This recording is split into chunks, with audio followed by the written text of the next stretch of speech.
for a little rest after breakfast. This is the life. Wait a sec. Isn't something important supposed to happen today? Oh, today's our big day! We're supposed to leave the Fortress of Mirapede! Come on, we've got to go complete the release procedures now!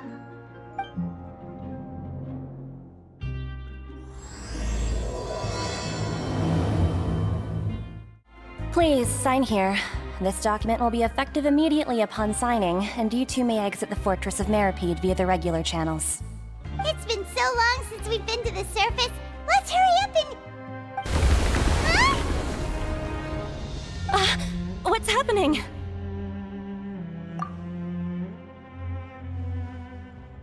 I'm fine, thanks. But I wonder what that tremor was just now. Let's go ask the Duke. Your Grace? Ah, good to see you two. Is there something you wish to see me about? Yeah, what was with that earthquake just now? Ah, that. The tremor didn't originate from the seafloor. In fact, it seems it came from the surface. Over the years of serving as the warden here, I have developed a sense for distinguishing between what occurs on the surface and what occurs underwater. Besides, the seal that Monsieur Neuvillette set in place won't fail so easily. So the fortress is okay? If you recall our last incident, if there really were a problem, there would be crowds of inmates in a panic right now. Huh, you've got a point. Okay, seems we need to get back up to the surface and ask about what happened. By the way, do you know what day it is today? I believe today is this month's pipe cleaning day. Wait, seriously? Ah, yes. Have you completed your release papers? Yep. It's you two. Are you leaving now? That's right! Today is our last day in prison! But now that Paimon says that, it doesn't feel like we were confined here. It's actually been pretty nice! Oh yeah, Paimon feels fond of this place now! Then be sure to come back and visit. I'll miss you. If you've signed the release papers, then you're free to go. The guards will escort you out. You're not going to see us off? I knew you'd ask. All right, sure. Let's go. Well, you actually agreed. No worries, you must be busy. Paimon was just joking. Ah, so you do have a polite side, I see. After being down here for so long, I imagine you must feel like you're lacking companionship. Shall I come along too? Yeah, don't worry, we'll come back to see you. Paimon really likes the cafeteria here. The chefs sure do know how to make good grub. I hope you won't be here as convicts the next time I see you. We'll do our best to stay out of trouble. Well, it seems our work in the Fortress of Mirapede is finished. That's the end of another chapter in our journey. And since Neuvillette was the one who asked us to come here, we should probably go report to him now. Next up, the Palais Mermonia. You're going to see Monsieur Neuvillette? Please pass on our kind regards. I'm sure just your regards will do, no? I believe it would be the polite thing to do. You're right. I've heard the Palais has been terribly busy these days. Tell him that I hope he hasn't been overwhelmed by the recent string of troubles. If you're concerned about things at the Palais, why don't you take some time to go up and check things out? I believe you should still have some vacation time to spend. Thank you for being so understanding. It means a lot. It's been some time since I've gone to the surface. I must say that I've started to miss it a little. The Palais Mermonia sure is buzzing with activity today. Halt! Huh? Oh, it's you two. Apologies. Monsieur Neuvillette did say you'd be welcome at any time. Excuse me, would you mind helping me take a look at this report? I'll be right there. Sorry, I've got my hands full here. You can see yourselves in. Everyone's so busy. Seems a lot has been happening.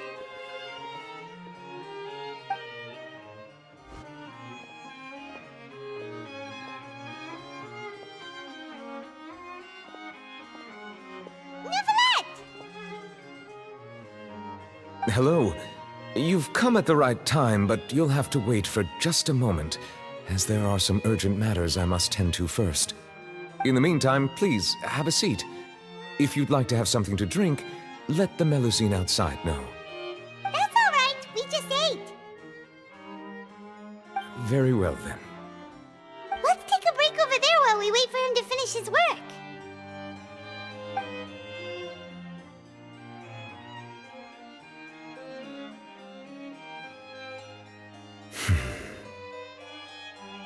All right.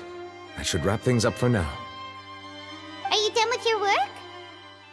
Yes, sorry to keep you waiting. Today should be the day you were released from the Fortress of Meripede, and it appears that you have managed to complete all the release paperwork. That's right, and we came here to see you right away.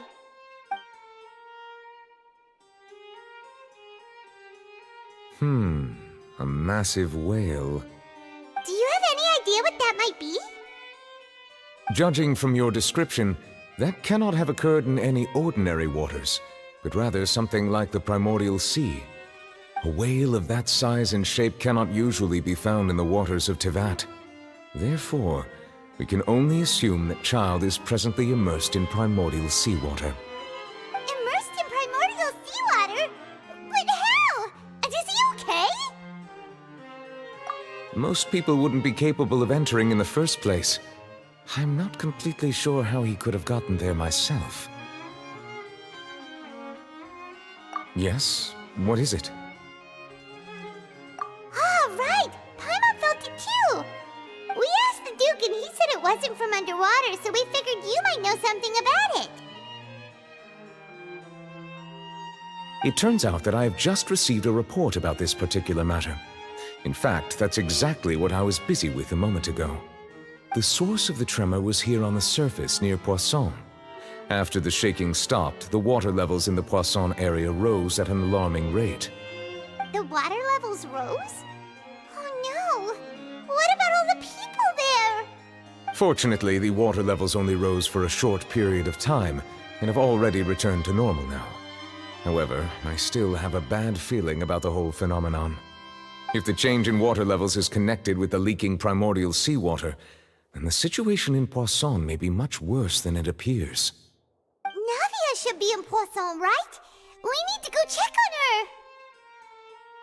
I would also like to go there as soon as possible, but I'm afraid I can't leave just yet. We must immediately formulate disaster prevention plans for the surrounding coastal areas to avoid potential catastrophes. I'll have to ask you two to go to Poisson first. I'll meet you there to check on the situation once I finish things here.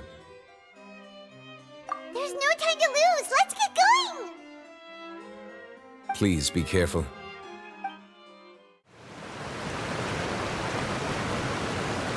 Oh no! What happened here?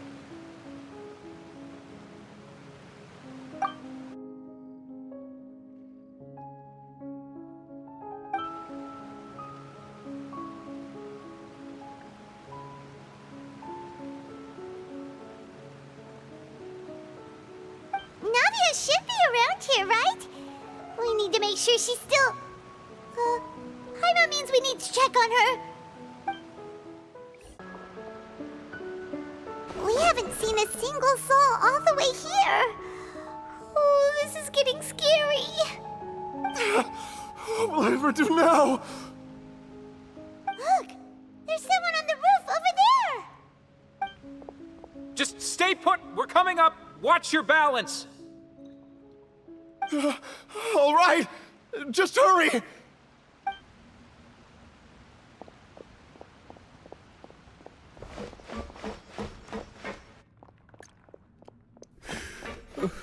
I'm not young anymore. How will I survive on my own? My Desiree!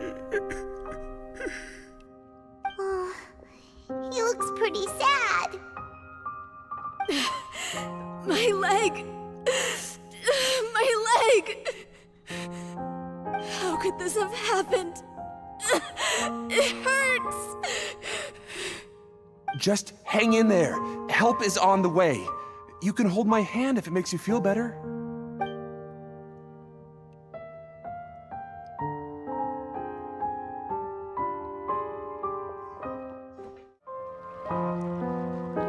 Oh, it's Navia. She's over there. Hey, Navia, are you okay?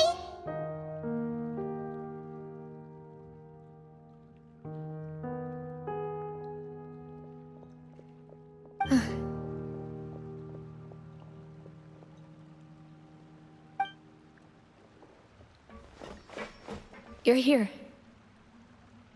We heard there was a situation in Poisson, so we came as quickly as we could. Yes. As you can see, the water level suddenly rose. It caused quite the disturbance, in fact.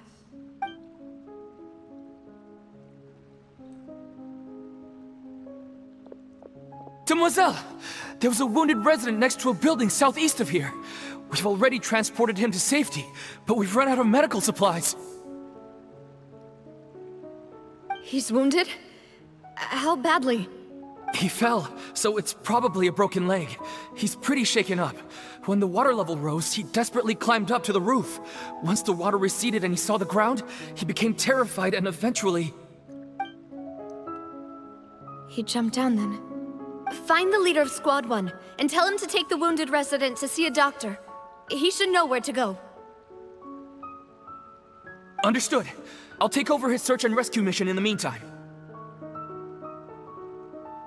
All right, you'll be in charge.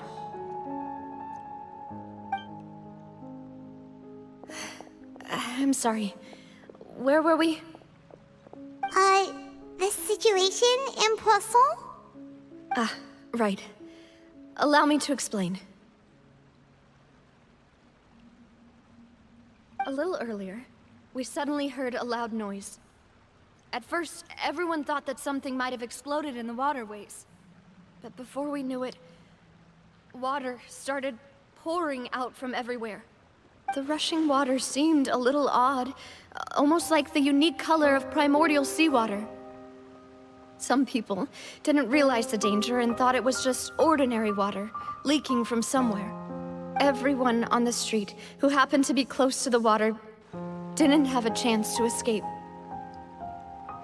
As the water levels rose, they suddenly disappeared. They were all dissolved. Those who realized what was happening started to flee in a panic, desperately trying to get to higher ground. Many were injured in the stampede, and some people fell from significant heights.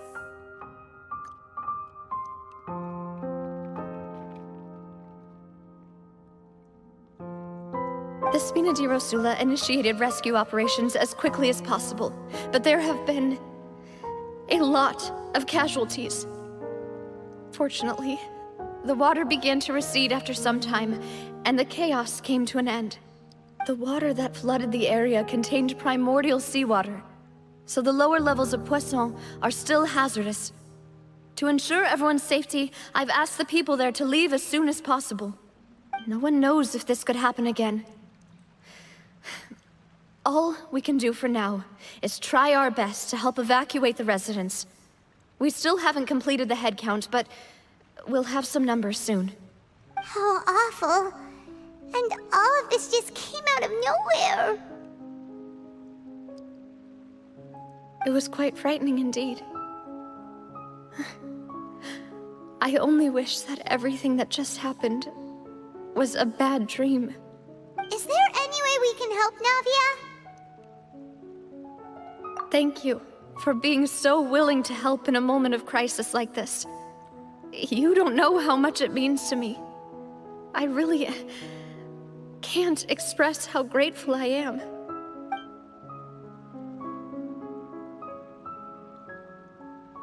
Don't say that, Navia. That's what friends are for.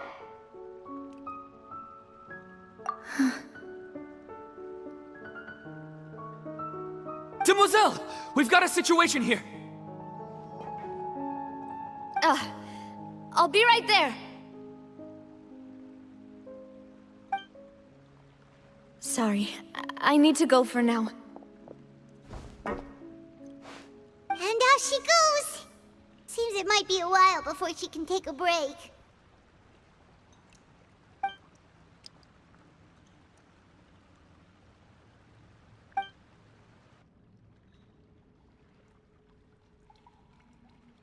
Okay, the wounded are being tended to, and we finished a preliminary head count.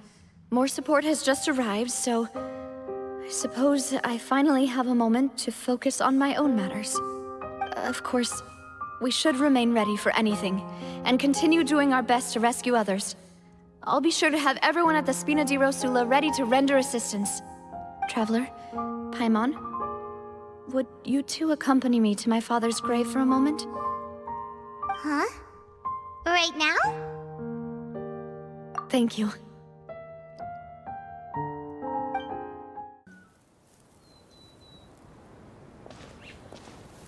Not a lot of people here, huh? Well, given the time of day and the whole situation in Poisson, Paimon doesn't think there'd be a ton of people here visiting graves. Right. That's how things are now. The living are so exhausted that they've no strength to spare any words for the dead. Navia?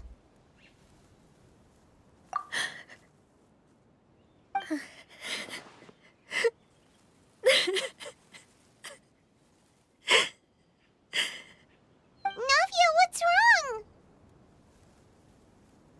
Sorry. I just... Malus and Silver. They won't ever come back here again. What should I do, Papa? Huh? What happened to them? Everyone agreed on the rescue plan, but still, I was the one who initiated it. They were helping evacuate the residents, but they couldn't leave in time. And they were caught in the seawater.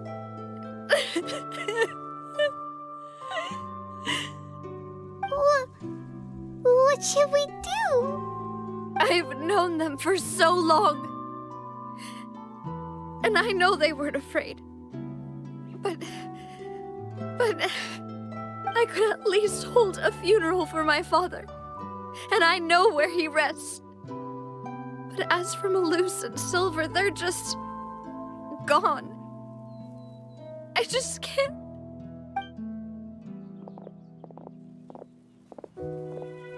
Everything looks so clean after it rains. Even the gravestones. I didn't expect that you'd enjoy a glass of red wine in front of Master Callus's grave. I can understand. Besides, the scenery here isn't half bad. See, it's not just me. I always want to bring something when I visit Papa. Perhaps we might even have a picnic. He wouldn't be angry, would he? How could Master ever be upset with you, demoiselle? Yet the cemetery is the home of those who have passed, is it not? Everyone ends up here sooner or later, no matter who you are. Buying yourself a plot in advance, are you? No need yet. But when I do, I hope you'll let me be buried beside Master Callus, demoiselle. Hey, stop joking around. I'm quite serious. That way, it'll save us both the trip to see each other whenever you visit your father's grave. That makes sense. In that case, could I be buried on his other side? After all, besides you, demoiselle, the two of us could certainly be considered Master's closest companions, no? Personally, I believe we fill those shoes just fine. Why are you bringing this up all of a sudden? Seriously. All right. I'll remember your requests. But I'd really prefer not to talk about this stuff. And what do you mean by saving me a trip? I'd make the journey even if I had to visit you two somewhere else.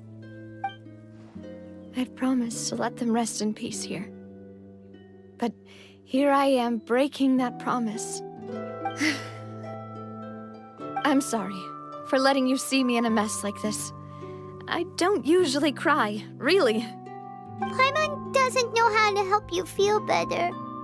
But, well, she understands how you feel. I'd always thought I could make my wishes come true.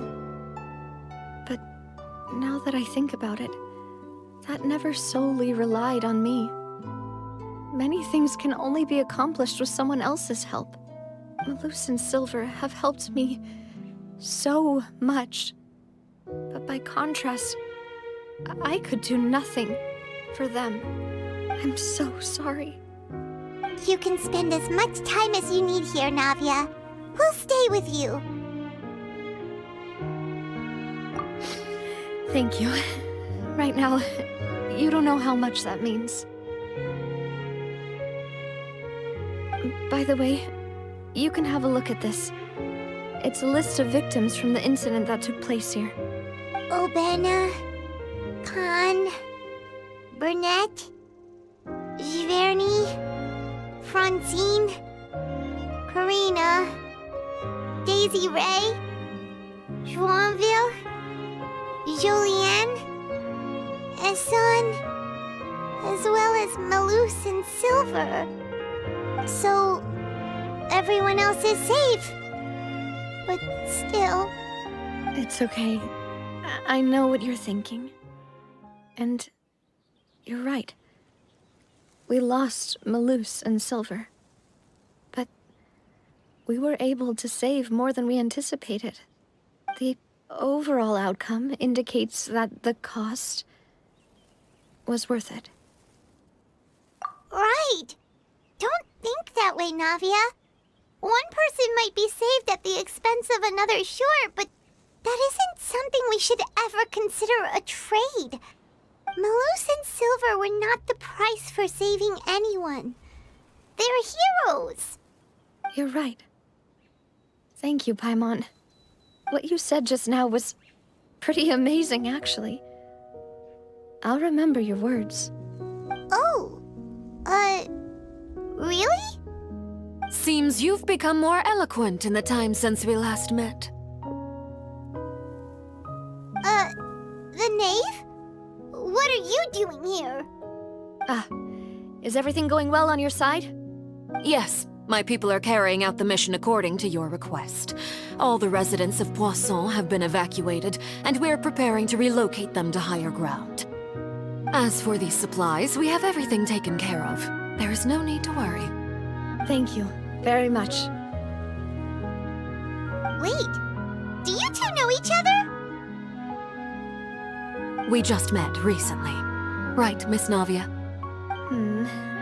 Usually, I would call this a coincidental encounter. But that doesn't quite fit this time. Besides, it never even crossed my mind that a Fatui Harbinger would come looking for me.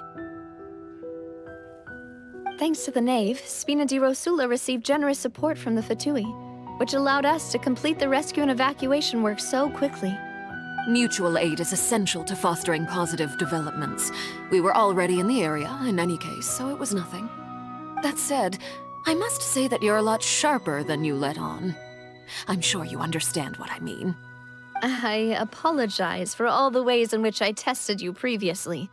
We've never worked with a Fatui before, and it's extremely important for us to know who we're working with. My subordinates have reported that Fatui soldiers have been observing water levels and taking head counts in various locations. I hear that they've also prepared a large amount of emergency supplies. I'm quite surprised. This is nothing to brag about, nor do I intend to. It is simply the way of powerful organizations to act forcefully, whether they are doing good or ill. You've witnessed that firsthand, in any case. As I've told this traveler before, I know of the prophecy, and I intend to prevent the impending disaster. Lending your organization a hand was a natural first step in accomplishing that. As such, do not be troubled by this token of our sincerity. Perhaps one day, you'll also be able to help me in the same way. Without your help, there would have been many more casualties.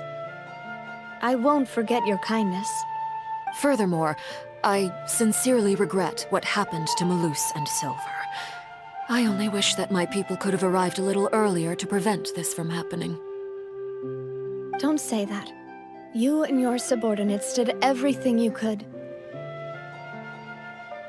As Paimon said, Malus and Silver didn't choose to sacrifice themselves for any specific person. And they weren't the price paid for others' salvation. They chose to become heroes themselves. I've never liked hearing people put it that way. It's like trying to relieve pain by saying some noble-sounding words. But right now, there's nothing more suitable. They really did become heroes. You're right. I'm sorry for your loss, Miss Navia.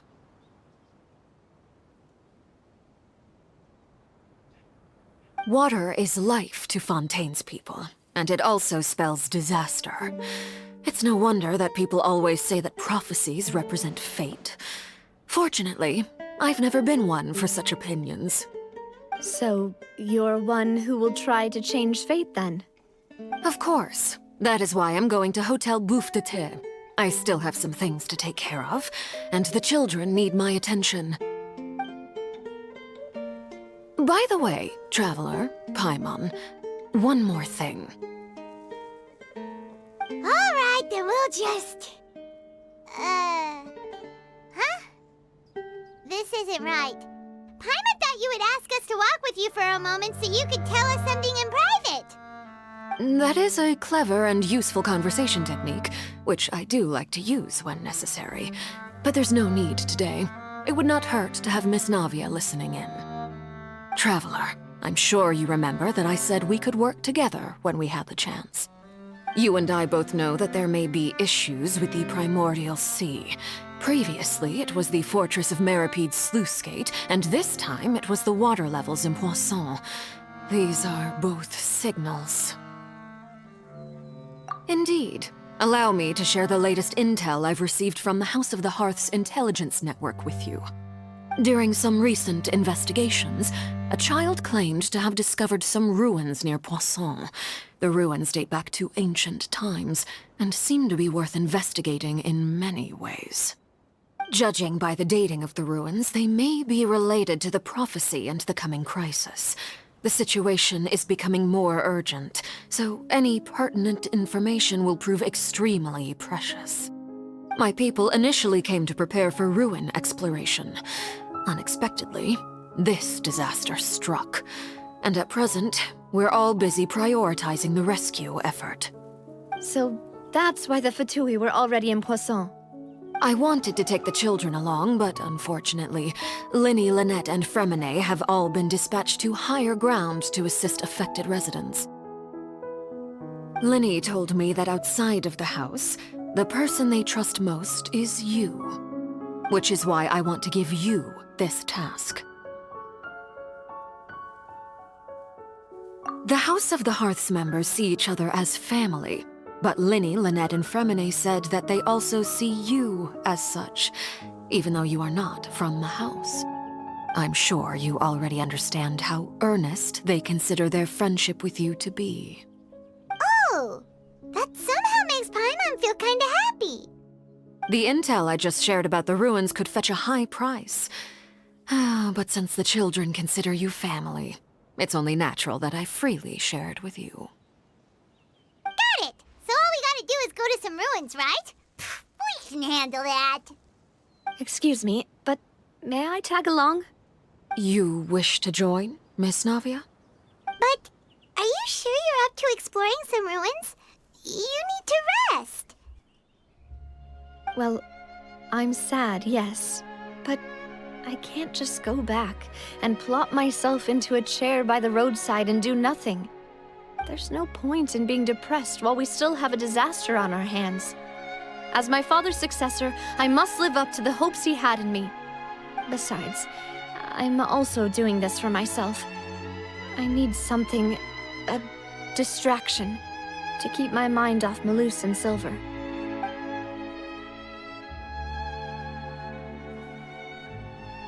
Since you put it that way, I have no objections. What do you say, Traveler? All right, The ruins are to the south of Poisson. Here's the map. Okay, the three of us will handle it. Come on, let's pack up and get going. So, are these the ruins the knave was talking about? Whoa, talk about old. They seem to be pretty ancient, all right. Let's go in and have a look. Just be careful. This place has also been contaminated by primordial seawater. Yeah. And a lot of it, too. A Fontainian would most likely dissolve the moment they fell in. Right! You can't go down if there's primordial seawater. It's too dangerous, and it won't be any help for you to just stay here. Don't get my mind wrong. We're not saying you're useless. It's just that... No, you're right. I can't do anything in this situation. I'll leave this to you.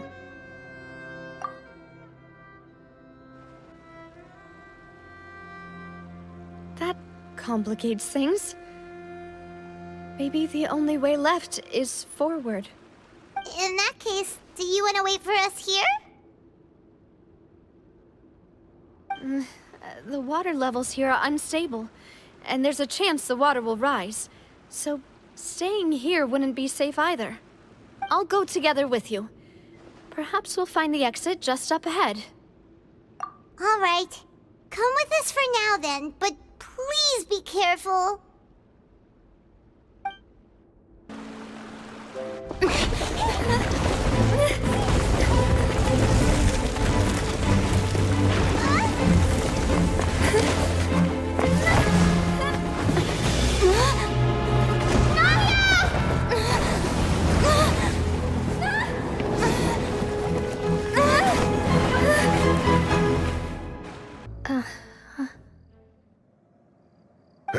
Demoiselle?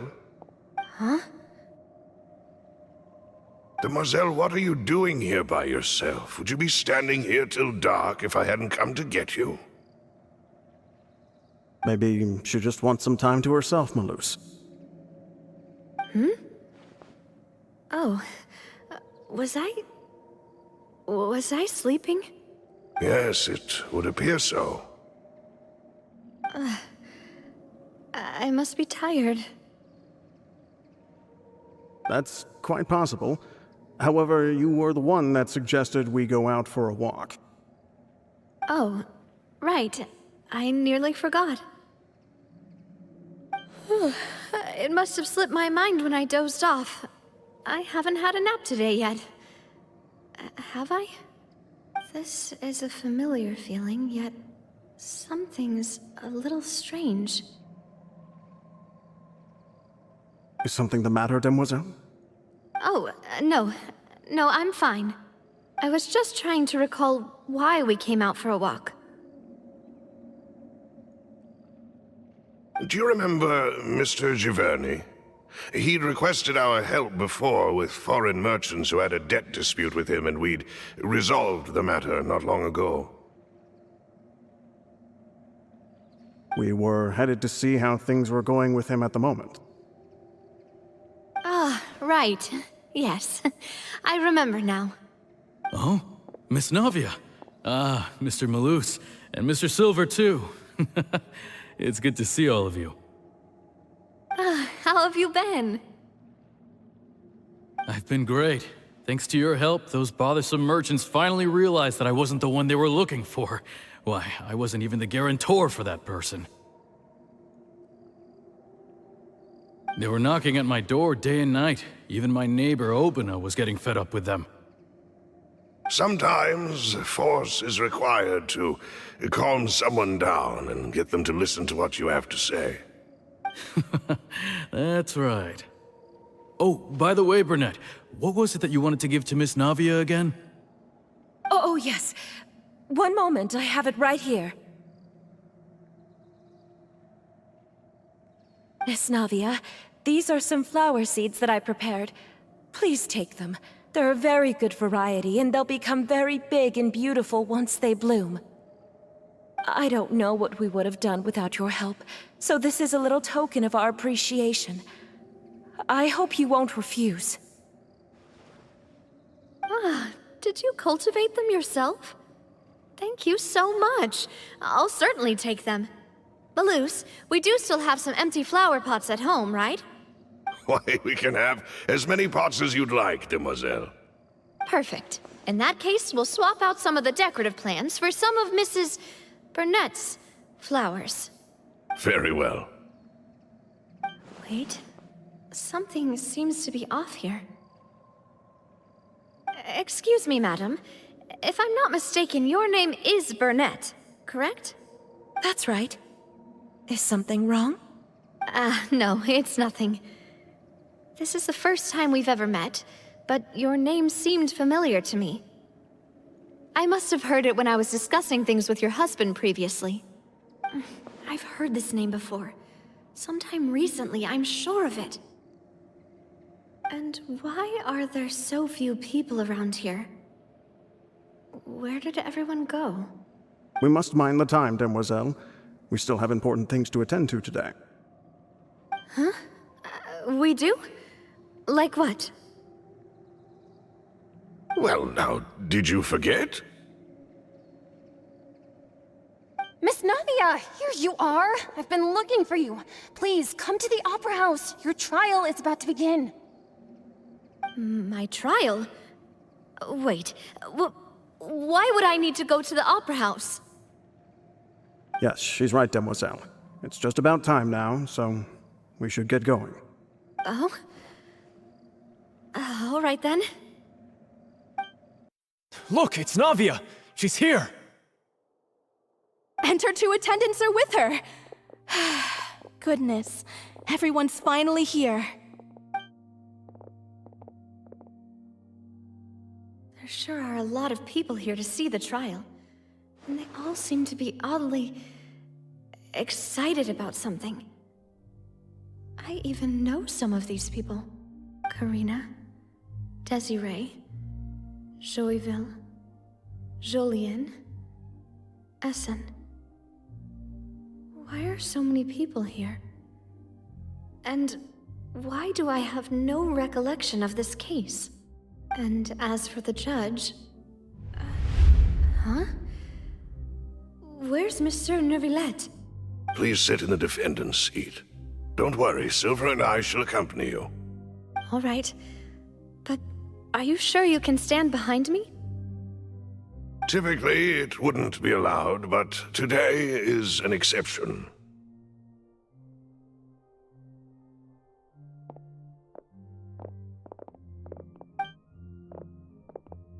Hey, what kind of place do they think this is? Come on, do they have any idea what they're doing? Seriously. Enough with the whispering! Could someone please tell me where Monsieur Neuvillette is? And why I'm standing trial? My dear Miss Navia, have you not yet realized what you've done? In that case, allow me to explain. As all here know, you are Master Callus's successor, the head of the Spina di Rosula, someone held in high regard by every soul in Poisson. After you took over the Spina, you treated all of us just like the late Master Callus had. If anyone in need reached out to you for help, you responded. Not only you, but your butler, your subordinates, nearly everyone in the Spina di Rosula fought for the well-being of those in Poisson. Wait a moment. Aren't you just proving that I'm a good person? Yes, correct. Absolutely right. And that is why you stand accused. You have helped so many people get through so many difficulties. You are one with us. We are inseparable. We are one big family, all of us who are from Poisson, inextricably linked. And with you being so important, we couldn't possibly do without you. Therefore, this fair and honorable court shall declare you guilty, and you shall stay here. You will be together with us forever. Huh? What are you saying? Everything you have said is correct. I have indeed done a lot for my hometown, and I would be willing to be with you all, but what is the purpose of having me stand here like this? What is there to discuss? Ah, well, if that's what you think, then I have no further comments. How wonderful, Miss Navia!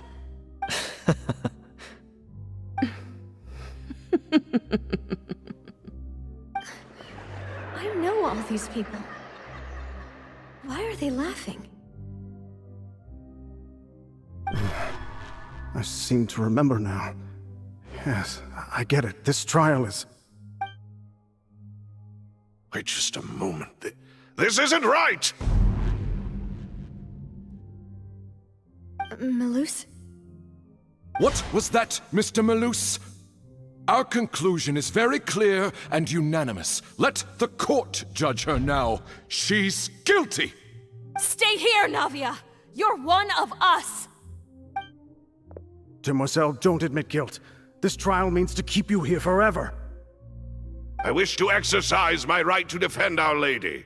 Mr. Joinville, you only know of Navia's goodness, but nothing of her utterly independent mind. She was born a free and independent spirit. She has never been tied down by anything. Indeed, even the death of Master Callus couldn't stop her. Her actions cannot serve as proof that she identifies herself as part of any group. She merely acted as an individual, extending her hand to help others. Please do not mistake her actions as being otherwise. Really? As an individual, you say? Don't forget, we are all Fontainians here. This is the nation of justice, the nation of Hydro! Even if Miss Navia only voluntarily rendered her assistance, that doesn't change the fact that her beautiful soul must return to everyone. Water accepts all, blends with all. It will surely accept her kindness. Everything is measured here in the nation of Hydro, and in the end, everyone shall meld together. Thus, when a unanimous opinion emerges, that opinion represents justice. Now I speak for everyone. Our opinion is consistent. Navia should stay. We and Navia are one. And you would call this justice? Preposterous. You are merely jealous that Demoiselle still has a chance to exist as an individual. Have you forgotten how much you all once longed to become individuals, to become independent? Do you mean to defy our justice? If your justice is flawed, then why should we acknowledge it? As you said, we can also have our own justice. Silver and I shall defend Demoiselle. And that is how we will enforce justice. Ugh, my head... it hurts. Demoiselle! Silver, it hurts. My head is spinning. All I can see is stars swirling in front of me. I remember now. Everything that seemed odd from the very beginning.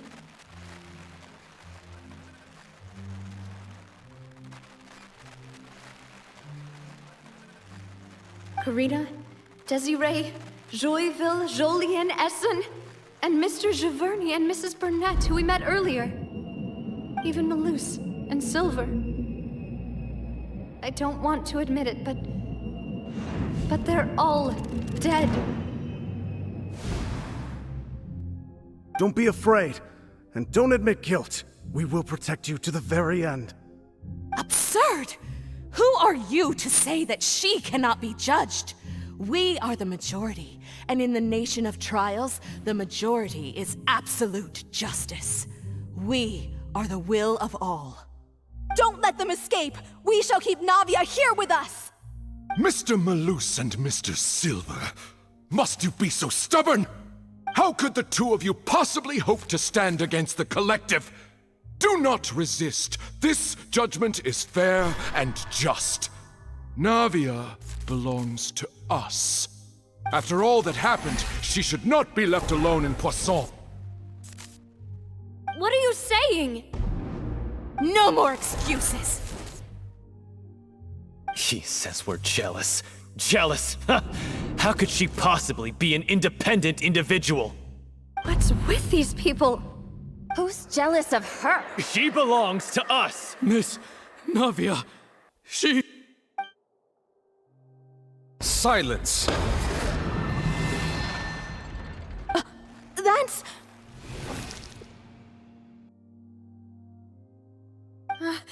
Monsieur Neuvillette! Such commotion is prohibited in the court. The accusations you just presented are nonsense and cannot constitute a proper trial. The court will adjourn for the rest of the day. In this, I shall hear no objections from any unauthorized party. Our thanks, Monsieur Neuvillette. Please leave with me, Miss Navia, while there is still time. But... Go on now, demoiselle. This is your only chance to leave this place. What, can't bear to leave us behind or something? Malus. My apologies. I couldn't resist making one little joke once I realized that this shall be our last goodbye. Malus... Silver... Quickly, you must come now! Goodbye, demoiselle. Farewell. No, wait! Just a second! Navia? You're awake. Good. I must have been dreaming. Malus and Silver were still alive, and they were defending me at some insane trial. It looks like you're all right. Did all the sad feelings cause you to have a nightmare? Paimon could give you a hug. The ruins you were exploring suffered a cave-in. When I arrived, I found you falling toward the water. You were just about to be dissolved within, but I...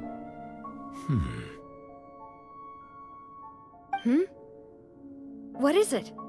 I think I saw 2 Oceanids protecting you. It was only for a moment, perhaps even a fraction of a second, but they gave me the chance to retrieve you. Were it not for their intervention, I would not have been able to rescue you before your consciousness dissipated. Wait, did you say Oceanids? You mean like what happened with Vache? Perhaps those 2 Oceanids were the people you saw in your dream. I always told them that they didn't have to protect me. To think that they'd keep doing so even after death.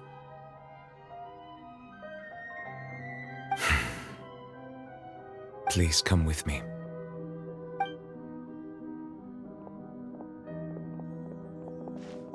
Neuvillette, are you okay? Oh, I am quite all right. Perhaps there's something we could chat about?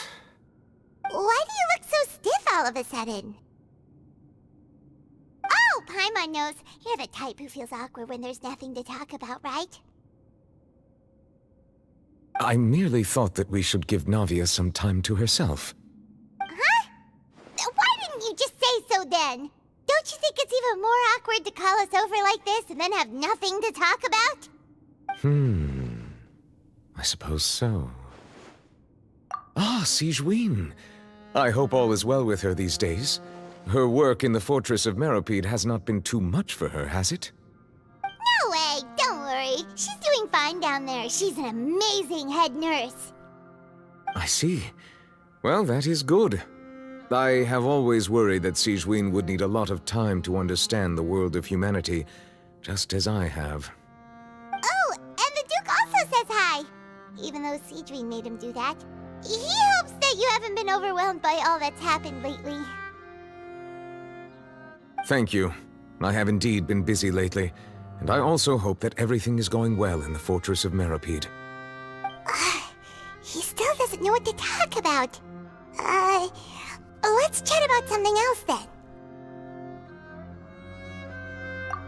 So, Neuvillette, you're probably quite the swimmer, huh? Yes, of course. This isn't going anywhere. Let's try find these ruins? Did the knave tell you? Yes, in fact. I had arranged to meet you in Poisson, but when I arrived, I discovered that the Fatui were helping the residents evacuate. They had even transported a large quantity of supplies to the area. Amid my astonishment, I ran into the knave, and we had a chat. She informed me that she had asked you to investigate the ancient ruins here. Yeah, we originally planned to meet up with you, but we thought you might still be busy with all those official documents. We didn't think exploring the ruins would take very long, and who would have thought you'd wrap things up so quickly?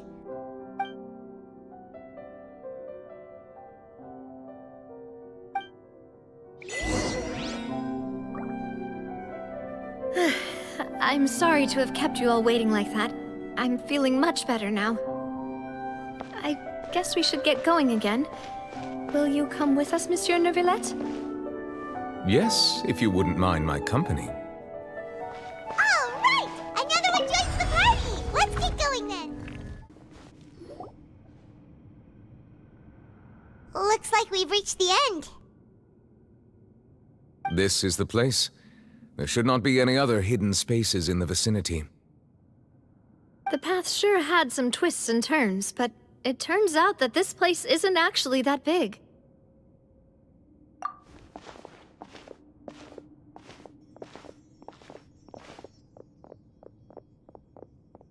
Stone slates? It seems like they were put here as an offering. Could we take them down and have a look? Perhaps we should just leave them be for now.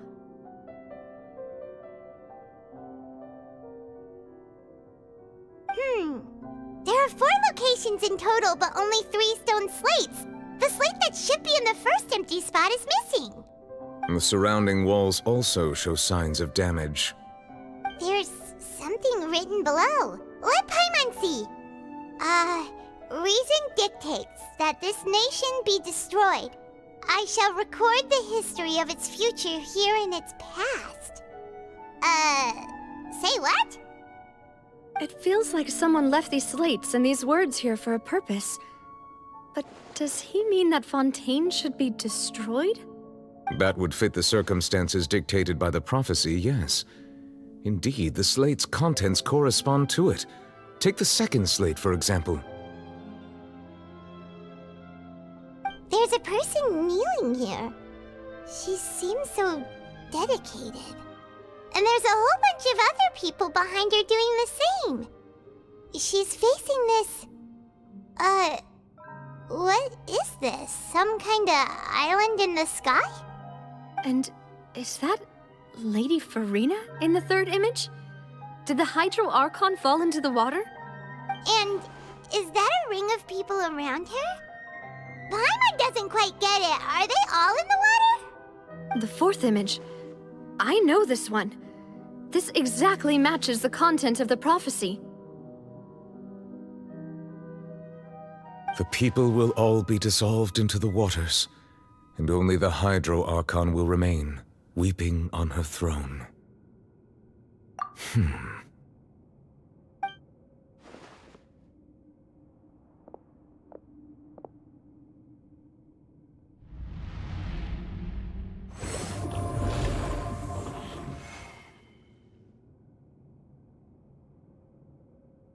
More information should be hidden in these slates, but I fear I cannot easily uncover it, most likely due to us missing the first slate.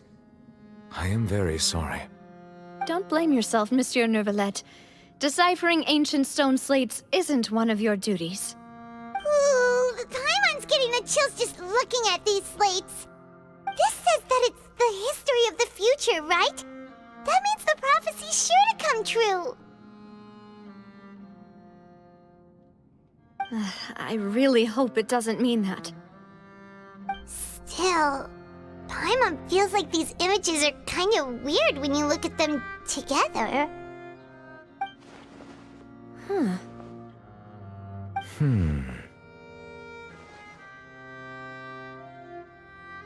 That's right!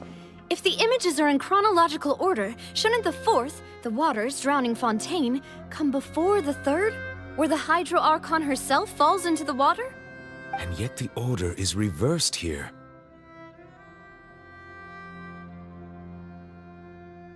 If we go by timing, Lady Farina only emerges in the third image.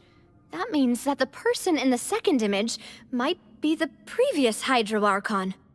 Egeria, then. I had never met her, but her appearance here does match the records. The previous Archon kneeling before the floating island in the skies, as if confessing a sin. Did she herself commit that sin? And if not, why would she be in such a posture? Also, I'm still wondering why these ancient stone slates are here at all. Judging from their contents, could this place be the origin of the prophecy? Does that mean that someone, or some people, once saw these slates? But who would have created these slates and left these words here?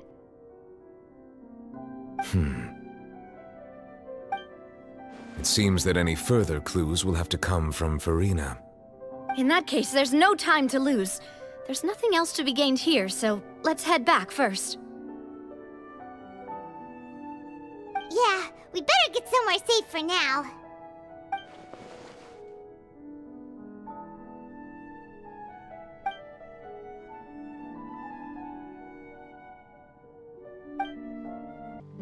Let's split up here. I'm going to check on what's happening with the Spina. You know how it is. There's some things you just need to be there for yourself. You still have energy for that, Navia? Paimon's already beat!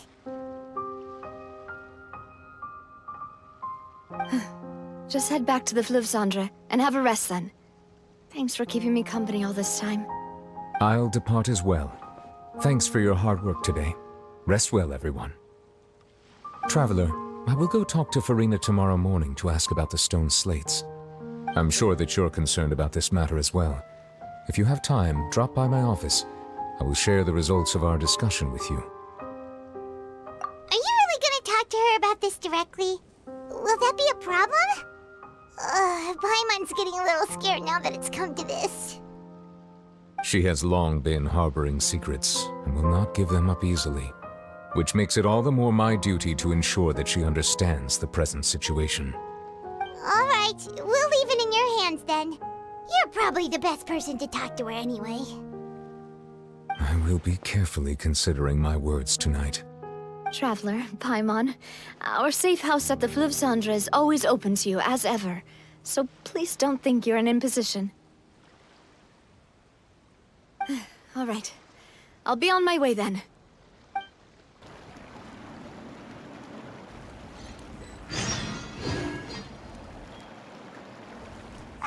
We're finally back! Welcome back. We've got a special menu prepared for you two tonight. Yay! And there's good food too! No, the boss is the best. Ooh, desserts! Nice, these are all Paimon's! Paimon's already starting to forget what happened today. Oh, that voice. Is that who I think it is? Huh? It's you two. What are you doing in Fontaine?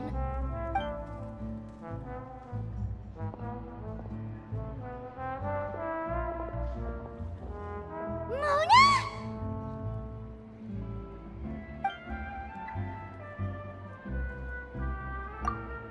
Seriously, nobody just uses a scry glass whenever they've got time to just see who they'll meet on the road. Still, we didn't expect to see you here. Wait, you're not a Fontainian, are you, Mona? Well, I have some business to attend to here, so I booked a hotel in the city. I was just out for a stroll when I bumped into you. Quite unexpectedly, if I might add. Why did you think I was from Fontaine, though? Is that because Magistus doesn't sound much like a Mondstadt surname? Yeah, let's go with that. Well, I used to have my own surname, which was, well, some other thing. Either way, the old hag told me when she took me as her disciple that the first step to being a great astrologist's pupil was to change that name. There was nothing for it, really. She really is amazing at astrology, so I changed my name to what it is now according to her wishes. To my surprise, however, Magistus is not the name of some ancient house or clan. It isn't? Nope. Although it is used by us in place of surnames, it generally just means great. Wow! Imagine including a boast in your name. Wait, are you gonna have to put that into your genealogy as well? I reckon so. In any case, I'd give my disciple a name like this as well, if I were to take one. Astromancer Barbeloth Trismegistus. Whoa, that's a long one. Does it also mean great or something? My name means Mona the Great Astrologist. As for the old hag, hers is, in plain speech, the thrice-as-great Scholar of the Stars. Just take it as a title specific to astrologists. Thrice as great? That's so petty. I know, right? That's just how she is. She used to call herself Magistus, actually, but when she took me in, she changed her name to Trismegistus. Talk about excessive. Magistus is thus the calling card of our school, so to speak, which makes it about the same as a surname. It's all right if you don't get it. You can look into it further should you need to study astrology more deeply. That sounds terrible! But anyway, you're not Fontainian, are you, Mona? You're from Mondstadt, right? Well, I was born in Mondstadt, yes. My parents migrated to Dorman Port, and I traveled with the old hag for a while, after which I settled down in Mondstadt City. Oh, that's a good thing then. At least we know you won't be dissolved by Fontaine's waters. Speaking of that, I'm sure you're aware that a bunch of things have happened here in Fontaine, right? I know you're not a local, but I'd avoid getting too close to any water that looks strange all the same. There's something ominous about it. Well, the water, I mean. That was the main reason, yes. Just a while back, the Steambird invited me to take part in a panel and speak about the circulation of the prophecy as an astrologist. The invitation was sent quite early on. I don't think anyone expected Fontaine to be in this much trouble. What do you make of that prophecy, Mona? Just tell us what you think as an astrologist. Your word would go a long way to make things more certain and less scary. What I can tell you is that I'm an astrologist, and that this prophecy concerns the fate of Fontaine, even that of all Tevat. Ascertaining this is akin to reading the fortune of the whole world. I'm afraid that this is not something that just anyone can do. If I could do it, you would no longer call me an astrologist, but a visionary. But on the flip side, the prophecy is so huge and powerful that it must surely come from a powerful visionary. Its contents involve the fate of the world. Disregarding it would be a mistake. A visionary? Sounds really powerful and all, but does such a person really exist? Of course. The old hag could do it, and I'd bet there are others amongst those Hexenzirkel colleagues of hers who could do something similar. Huh? Are you sure? All right, I'll help you. It isn't often that I see you with such a serious look on your face. I'll tell you once I hear back from her. Thanks, Mona! You're amazing as always!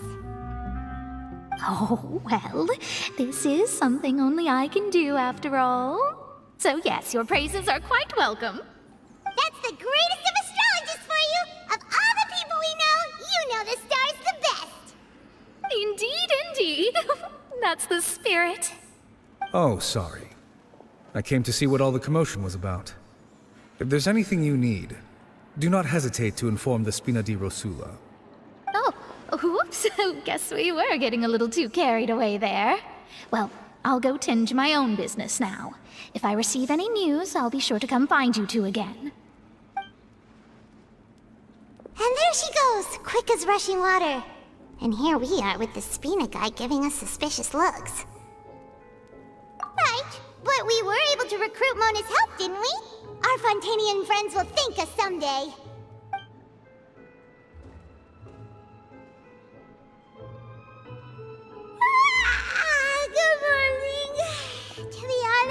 I'm still feeling kinda sleepy. But it's time to get up, Traveler! We agreed to go see Neuvillette, so let's pack it up and get going!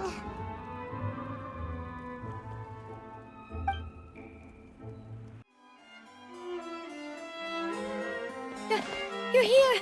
Finally! Is something wrong? Monsieur Neuvillette and Lady Farina, they seem to have gotten into a dispute. Please go see for yourself.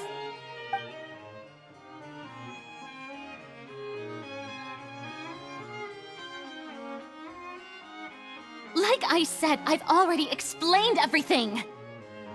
And yet the problem has not been properly solved. There is little space for excuses between us. It is not my intention to offend you, but please, tell me where you stand. You are the Hydro Archon Focalor, are you not? Look at this. This is a list of the victims from the recent Poisson incident.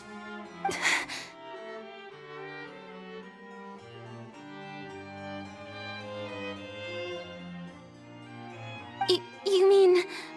they're all... We did not arrive in time to avert this disaster, and I will not have it happen again. I will say this once more. You must tell me everything you know. Yesterday, I found 3 stone slates in some ancient ruins near Poisson. Do you know anything about those? Seriously? You're questioning me like this is a court case now. I don't know anything about that. But you found them in some ancient ruins, you say? That's correct, which is why I came to ask you some questions. There should have been 4 slates, but one of them was missing. The other 3 feature different images that seem to correlate to the prophecy. The prophecy? The second of these slates depicts the previous Hydro Archon Egeria kneeling before a floating island in the sky, as if confessing something. Do you know nothing of this either? I don't. I've never seen such slates. I'll ask you again. Do you really have no information regarding the previous Archon? My deciphering of the slates indicates that the Hydro Archon Egeria once had to confess to, or apologize for, a certain sin. If anyone would know about it, it should be you. All gods don't have the same secrets, you know. She was herself and I'm me. Is it really so strange that I know nothing? I understand your concerns, but I'm sorry. I just don't have anything to tell you. Forgive me for saying this now, Lady Farina, but I have long known of your various secret investigations into certain matters. There are several indications that you have been investigating the prophecy on the sly. This is not strange in itself, considering that you are the Hydro Archon. But it is strange that you should also claim to not know any of Egeria's secrets, as well as do nothing following your inquiries. You have never been as superficial as you have presented yourself to be, nor are you a fool. And yet, your behavior is very inconsistent.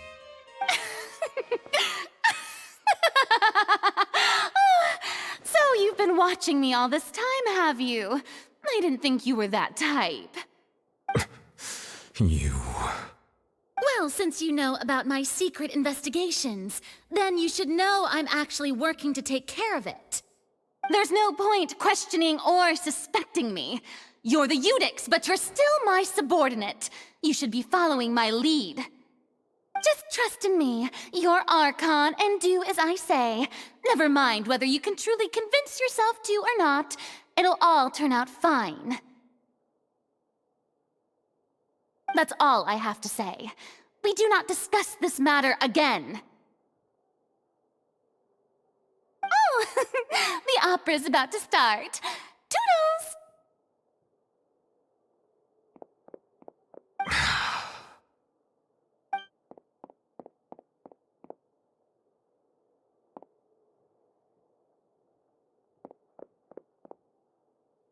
Did Farina not notice us standing by the door? Wonder what's up with her. She was smiling. Huh. She didn't seem in the mood to care if we were listening in or not. I assume you've been outside for a while now? Oh, you noticed. Seems Farina didn't even realize we were here. She was in a great panic, though I cannot discern the reason. Our discussion reached impasses time and again, a state of affairs that we cannot allow to continue. Still, I do not understand. Dialogue is the basis for understanding, so why did she keep refusing to engage?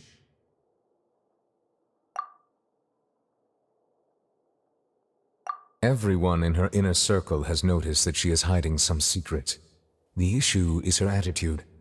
I fear that she will not reveal anything unless absolutely forced to. We may have to create a situation in which she will have no choice but to speak.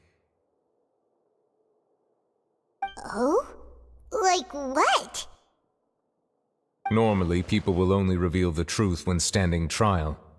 Perhaps we must have the Hydro Archon experience just such a scenario. But Farina's seen so many trials, and she's really good at dodging questions. How do we make sure that she won't just slip away at the first chance she gets? We will need to consider this thoroughly, join forces with various parties, and then do what we can. If at all possible, I would prefer to recuse myself from this affair, but we must prevent the prophecy from coming to pass. This may be cruel to her, but all Fontaine is in crisis. The information a god possesses is too precious, and so we must take a chance on this. But who will lend us their aid to do such a thing?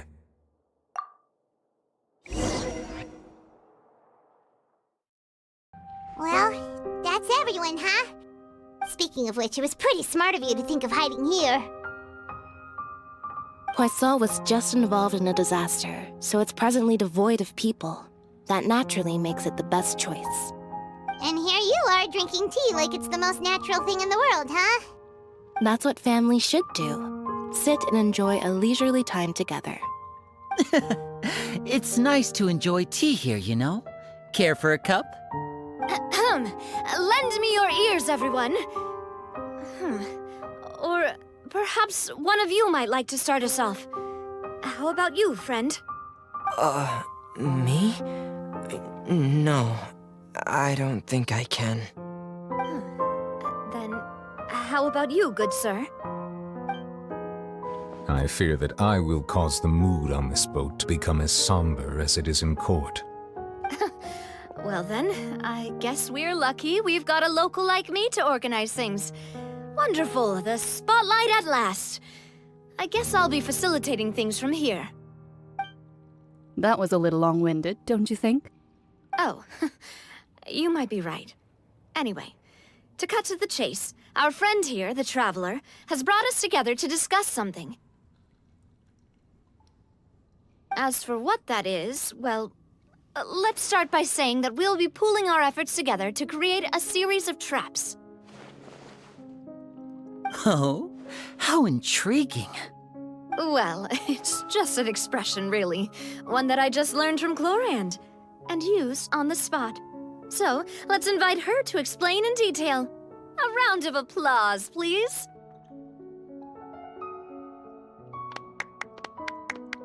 Huh? Didn't you say that you would be facilitating this? Oh, come now. Your work doesn't involve much public speaking, right? This is a good chance to practice. You might even pick up some fancy oratory tricks to impress your boss with in the future. I see. And what does my boss say? He is glad that you consider him your boss. Do go on.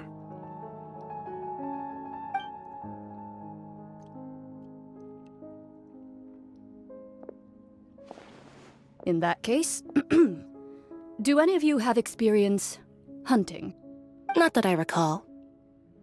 Fremine and I once used a wooden stick in a basket to catch wild rabbits when we were younger. As for Lynette, oh, right. You were sick that day, weren't you? I've also gone diving to catch some fish before. Does that count? I'm afraid not.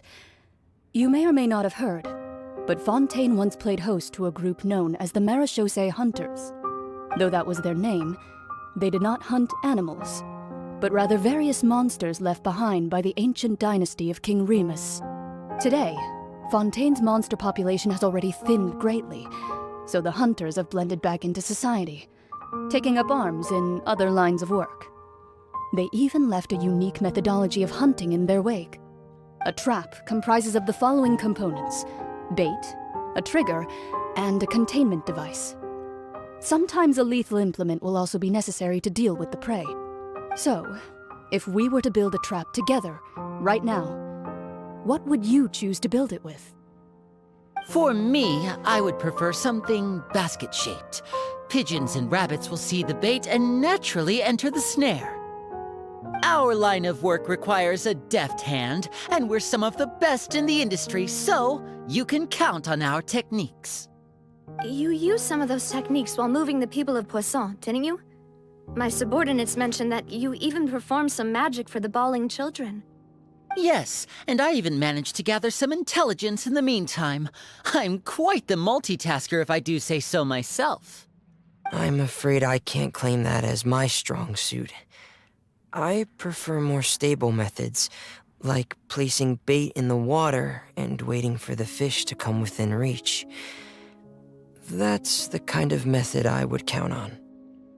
Calm and steady. Exactly the kind of person who would catch loads of fish. And I can be their assistant. With discretion, I'm sure. I'd probably use some sort of mechanical animal. Papa once bought me some small clockwork squirrels, mice, and such. When placed in the forest, they can attract others of their kind. I remember that you liked those too, didn't you? I did. And that would be a good way to go about it. If they're realistic enough, animals of the same kind will follow them all the way to the trap. What about you, Monsieur Neuvillette? I fear I do not have any related experience. That makes sense. You usually solve problems directly, without the use of any such tricks. But I do have one more question for you, Monsieur. If we were to create a trap now, how would you design it? I would like for it to be effective, but bring no harm to the prey. A more gentle trap would be ideal. Kind, as always. However, our intention doesn't necessarily change the containment device and the type of implement we need.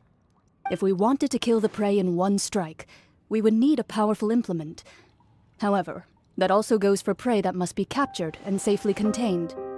Wait, why's that? Only a hunter who's a true expert at subduing their prey can snare it without harming it. The line that divides life and death is often exceedingly thin.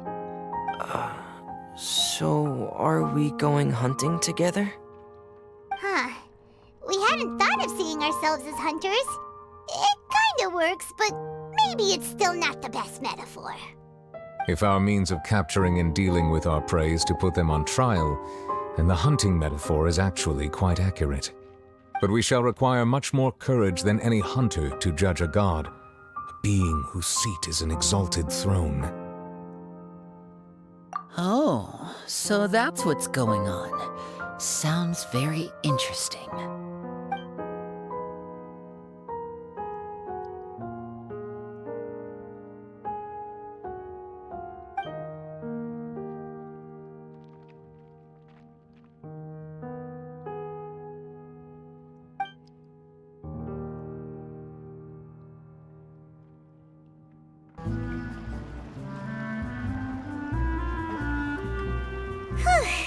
It's been a tough few days, hasn't it?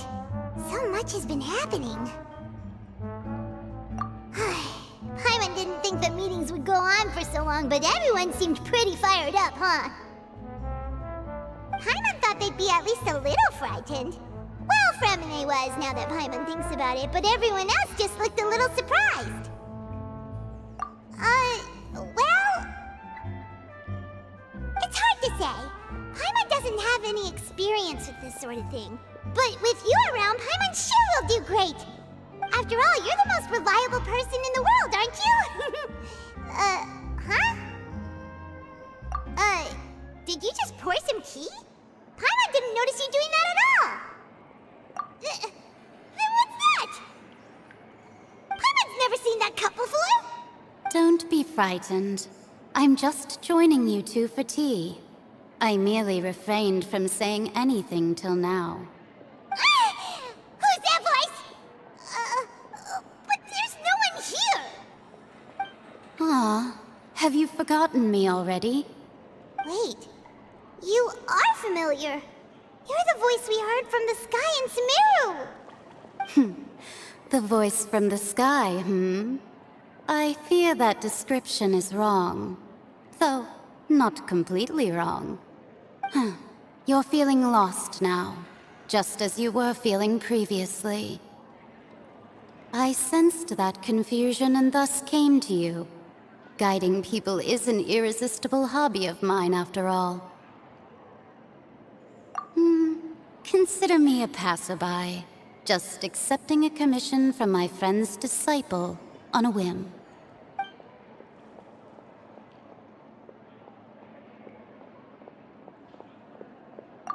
The prophecy. Yes, what has been prophesied will be fulfilled. You may view such things as the history of the future. What? Then is there any way we can stop it? I believe you have witnessed a failed attempt with your own eyes. Can everything in Tevat so easily be changed? Ah, so you've caught on. Just as prophecies are usually only the future as seen from the perspectives of the gods, could things be happening in hidden corners where the gods' gaze does not fall? Are the things that you shall see different from the fate that the gods perceive?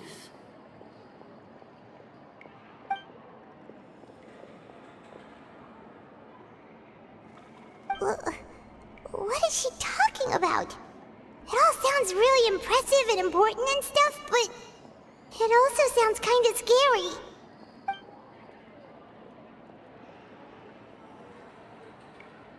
I believe that you understand, right?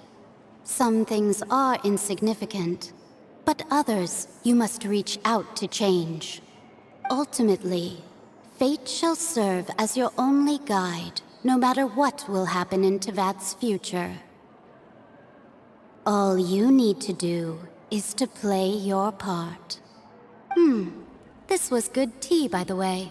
Thank you for your hospitality. Well, that'll be all for today. The voice. It's gone.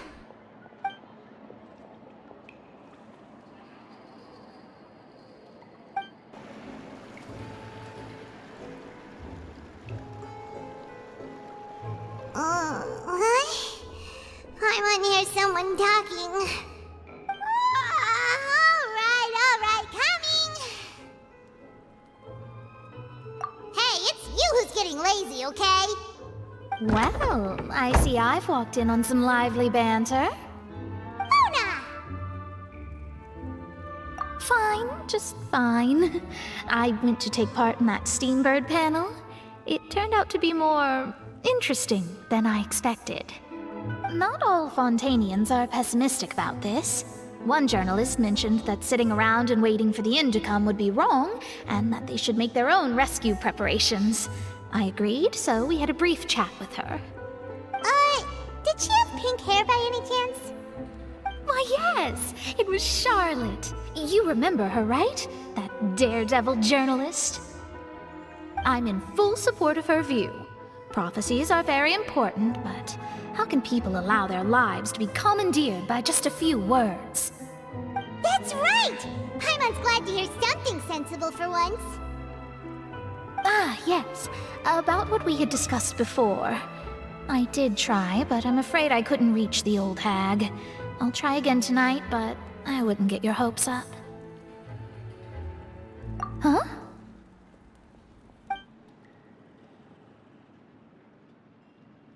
Goodness gracious.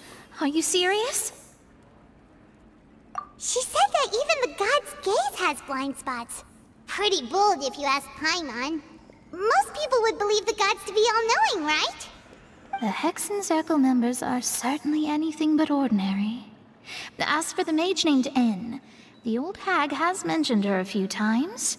She said that N's sense of direction is incredible, and that she loves guiding those who are lost. But I've never met her, and if she were still alive, she'd be... well, suffice it to say that the hag's at least a few hundred now, and N's been around for longer than that. Whoa, the Hexen Circle sounds like a scary group. But they must really stay in shape to live so long. Their abilities alone are pretty terrifying. If she came to see you personally, then the problem you're facing must truly be of great importance. Well, it's not like Paimon could understand anything she said.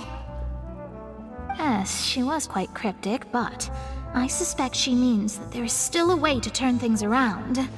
She didn't say when or what that would be, though, so... perhaps it is something that you cannot know right now.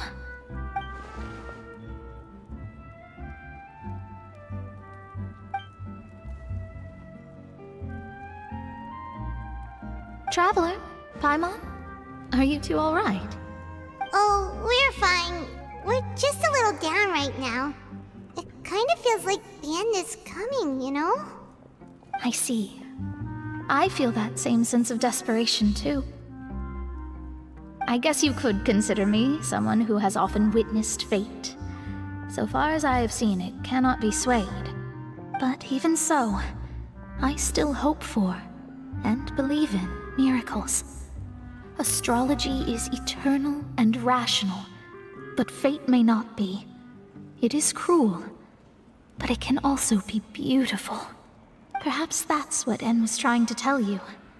Not to lose heart, and to believe that what you are seeing playing out before you is not yet set in stone. I did originally think of steering clear of all this, but I couldn't. Even if this is all futile, I still wish to help everyone. If we don't struggle to the last, then how can we face the end when it comes? Huh. You do have a point. There I go, talking about astrological principles again. Sorry about that. The moment I start talking about work-related stuff... I need to get going. It was worth trying to comfort you, even if only a little. I believe that you'll help those who are struggling in the same way I did. I suppose that might be why we always seem to meet by coincidence. Paimon feels kinda moved by what Mona said. But also kinda sad, too. Hey, Traveler. Paimon suddenly feels like going outside for a walk. Let's go. Huh? Our names are written in this newspaper. What's going on? Let Paimon see! The underwater stronghold, the Fortress of Meripede, has continued in its noble autonomy, but that does not mean that others cannot interact with it. My recent attempts to enter the fortress bore little fruit. Huh. Guess Charlotte still hasn't given up on that. Thus, did an Outlander friend become the focus of this report, a blonde adventurer with their white fairy legends trailing in their wake. It is said that this mysterious traveler once visited the underwater fortress. So while the fortress's interior remains a mystery behind closed doors, do not fear, for the tales of the traveler contain surprises in spades. Journalist Charlotte's biggest scoop yet, the Traveler's Trail, World Walker. Huh. Charlotte took so many awesome photos of us and we never even noticed her. She hasn't been able to get a hold of anything at the fortress, so since we're easier to find, she's using us as the subject matter instead? Ugh, seriously? Well, fine. Those headlines and photos do look cool, so Paimon will forgive her this time.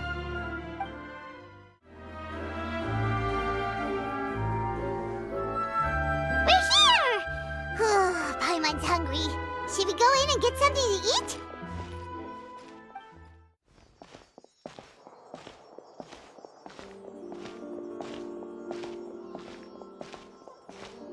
Hey, quick! Look! That's the limited edition only 16 slices a day cake!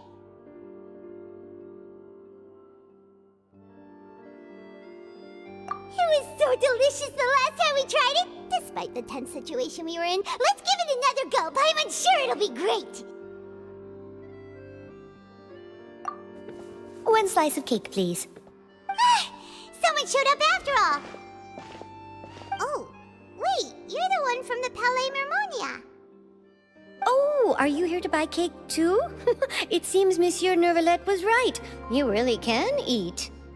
Wait, did he really say something like that? That's right. Even he has his own preferences when it comes to food. As for me, I love the cake and coffee here.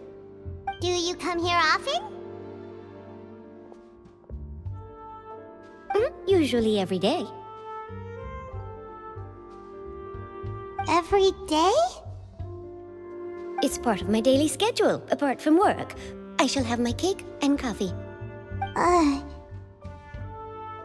Then what if someone told you one day that this place would be closing soon, and you wouldn't get to eat cake here anymore? What would you think? But why would it close? Well, Paimon doesn't know either, but maybe the waters will rise tomorrow. You know, like in the prophecy. Oh, the prophecy. To be honest, I haven't paid much attention to that. No, still, even if there'd be no more cake tomorrow, that wouldn't keep me from having some today. No, it's the same for eating in general. You might not be able to eat tomorrow, but if you can do so today, then you should carry on. That's what people call living, you know. Huh.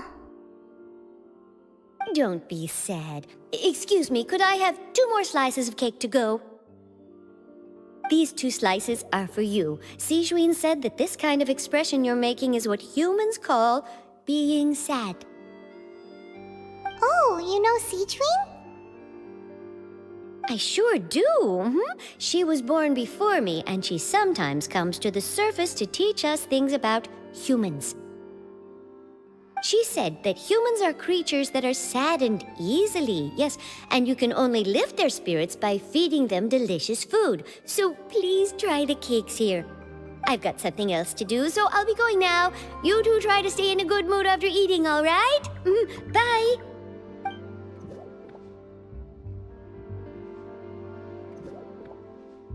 And there she goes. All right, let's dig in. I'm sure this cake will be delicious.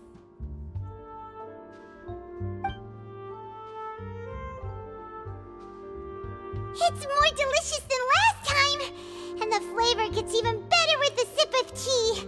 It sure would be nice if we could come again tomorrow. Sure would be nice if we could always eat delicious food here. Wow! If it isn't the Traveler and Paimon! Oh, have you seen the article I wrote about you? Ha! You've got some nerve! You just used us to make some quick mora! Oh, you needn't worry about that. I heard that you were in Poisson some time back, so I sent you a letter to discuss just that. It appears you didn't receive it, though. It's all right, though. I've set aside the amount intended for you. I've even set the table with some food. Really? Oh, you're the best! You're almost a little too easy to win over, Paimon. If I were a journalist with ulterior motives, you'd be in trouble now, you know. Oh, Paimon knows you're not like that. Still, what brings you here all of a sudden? Were you looking for me? When Mona mentioned you, we thought of coming to see you at work. I see. It seems you've already bumped into Mona here in Fontaine. So she mentioned me? What did she say? She said that you're a real daredevil of a journalist. Nice. In which case, can this daredevil journalist dare to request an exclusive interview with the legendary Traveler and Paimon? Huh? So your article in the paper today doesn't count? Oh, of course it doesn't. That was more like live photography. What I'd like to do is dive deeper and ask you to talk about the things you've seen and experienced. Yeah, are we even qualified enough?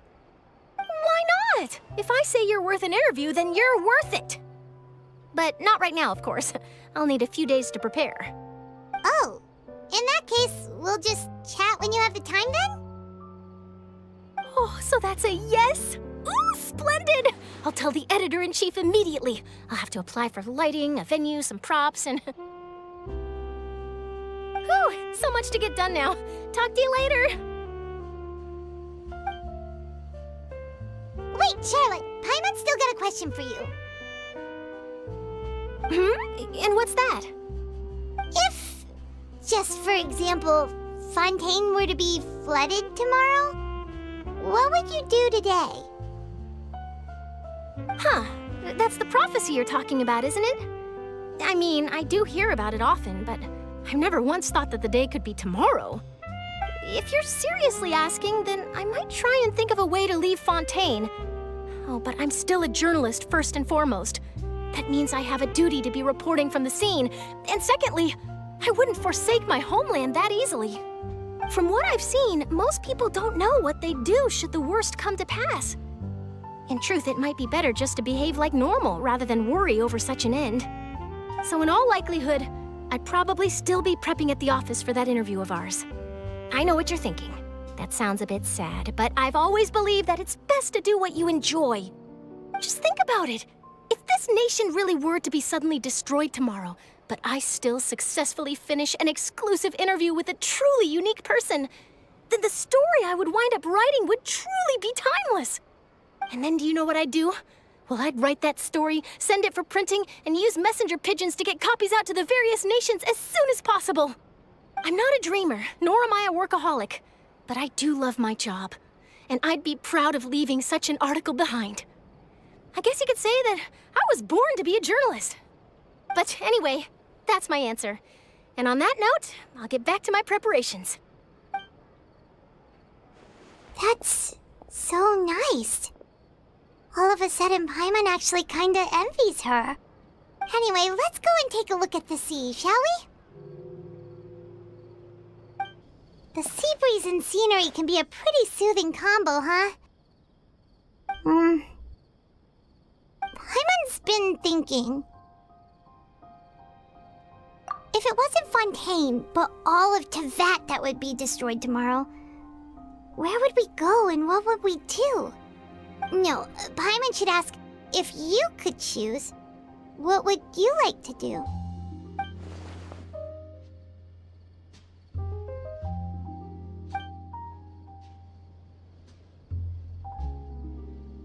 We've always been moving to the next destination, so we haven't spent much time thinking about these kinds of things. We didn't have to either, with us always being on the road and whatnot. You mean, still traveling? Huh. Wait, isn't that what we've always been doing?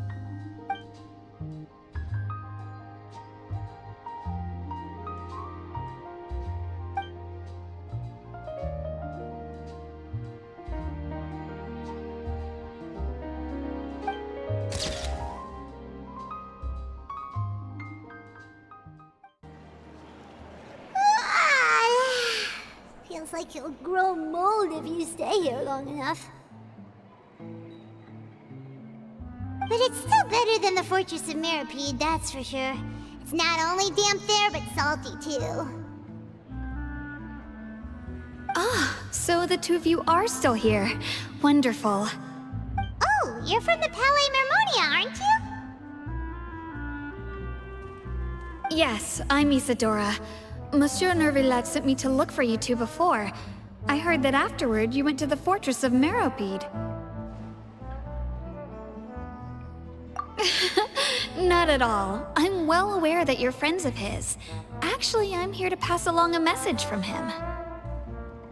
Yes, inside the Opera House. The Maréchaussée Phantom has declared the incident a small-scale riot. A riot? Well, that said, I don't personally think it was that serious. Lady Farina was watching a performance at the Opera House, and while she was resting during an intermission, some other audience members suddenly started harassing her, loudly accusing her of doing nothing about the prophecy crisis. And before she could respond, others started to join in.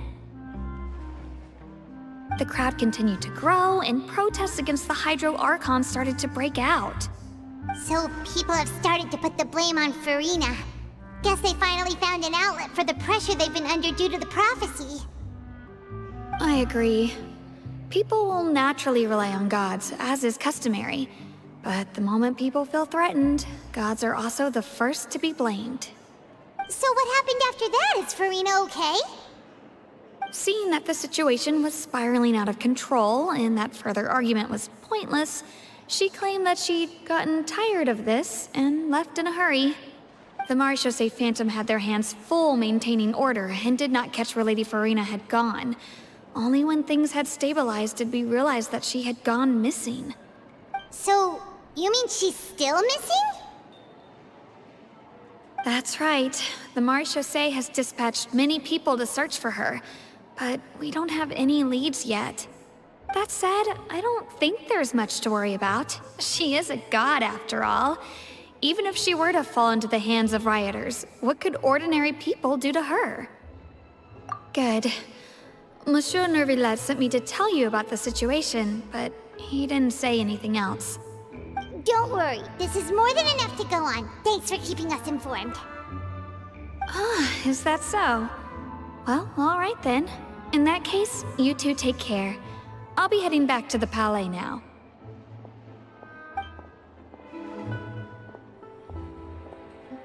Well, sounds like we should hurry over to Poisson then. If we know Farina, she won't try to fix things in this situation. Instead, she'll look for a place to wait out the heat. And, as we also know, she may be loud and dramatic, but she doesn't have a heart of stone. When Nervillet was talking to her in the Palais Mermonia, and she heard about Poisson, she couldn't hide her sadness and remorse. It would be hard for her to ignore being accused by the public today. Paimon thinks Farina's probably taken the opportunity to slip away to Poisson and try to relieve the sense of guilt that she's feeling. Huh. Well, what do you think? Paimon knows the answer, of course, but Paimon can do the analysis to back it up, too. Cool, huh? In that case, there's not a moment to lose. Poisson, here we come!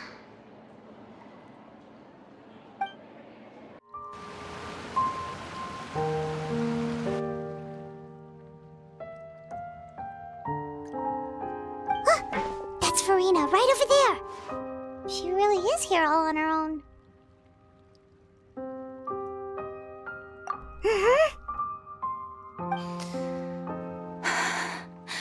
Should I just give up?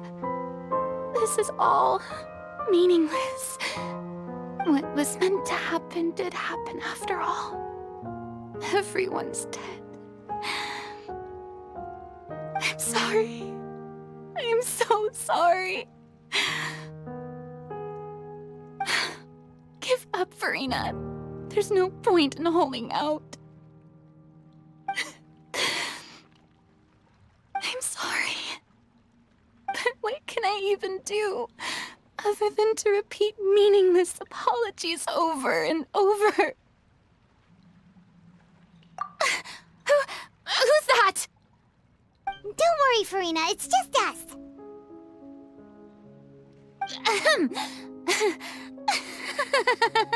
So it is you, blonde traveler from another land.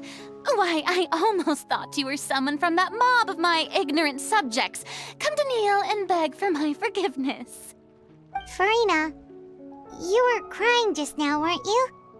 The tear stains on your face are obvious. What do you mean, tear stains? Oh, I remember. The show at the Opera House earlier this morning was so moving. I'm still trying to process it. Who did that uncivilized rabble think they were, disturbing my enjoyment of the arts? They even dare to tout their Archon. I must teach them a lesson. I can just imagine their twisted and frustrated faces once they realize that I'm nowhere to be found. Oh, and I'm sure Neuvillette and those people from the Marechaussee Phantom are freaking out right next to them, too.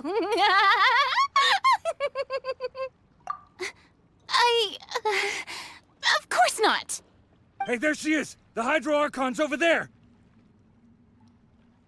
Quick, after her! Farina, those people seem to be after you. They are?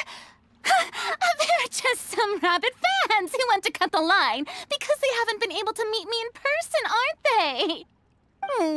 That's against the rules. I can't let them get their way. Farina just ran off! Quick, we have to catch up with her!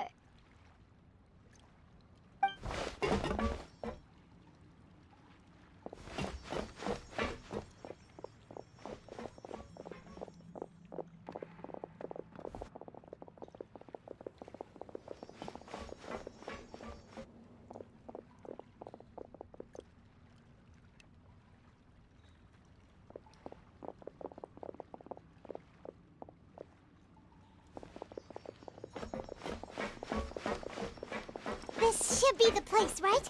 Hey, Farina! There's a good hiding spot over here. Quick, come to Paimon before the rest of them catch up to you. What is this place? Hurry, they're almost here! Fine. I suppose haste is warranted. Lead the way.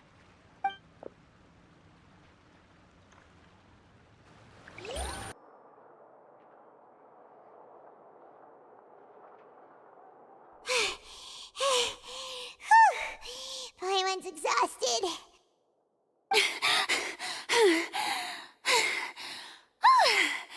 I'm so tired. I totally thought they had caught me. No, I mean, I merely gave in to the sheer enthusiasm they displayed.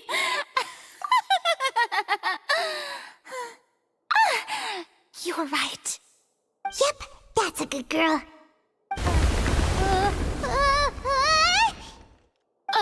What's happening? The ground's shaking. Is it an earthquake? Yeah, a quake of this kind preceded the flooding in Poisson, didn't it? It can't be. It's happening again. Well, there's no need to worry too much about that. Neverlette's made some emergency plans, so the evacuation should go a lot smoother this time. Yeah, I hope you're right.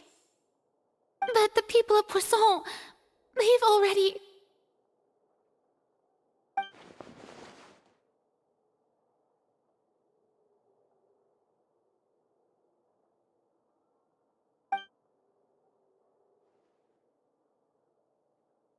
It's true. I've been investigating the prophecy for hundreds of years. I once had informants all over Tevat, searching for clues and feeding information back to me. I've tried all kinds of ways, too, to hold back the sea. Anything to keep the coastline from advancing. But all my efforts proved to be futile in the end. Really, the truth has been clear to me for a very long time. We cannot make an enemy of the divine. No matter what we do, the will of the heavenly principles will have its way, and the prophecy shall be fulfilled. Give up. I do love the sound of that phrase. It would mean finally coming to terms with fate, but also for me to finally be free. Indeed, I've thought about giving up so many times, especially after we almost lost Poisson. Fate is really unreasonable, isn't it? It has no heart and obeys no rules. The prophecy has only just started to come true, and so many people have already lost their lives. But just now, it all became clear to me. I still don't have the right to come to terms with fate on behalf of everyone else. As long as the final moment hasn't come, it's still not too late. Don't worry. I will keep hope alive for everyone until the very end. Well, that's enough for now. I got the impulse to play the stricken maiden, but honestly, considering my rank and station, that wasn't a good fit at all. Don't take any of what I just said seriously. How could I possibly let Fontaine fall to the whims of trivial prophecy? Come on! Paimon could have sworn you were actually being honest just now.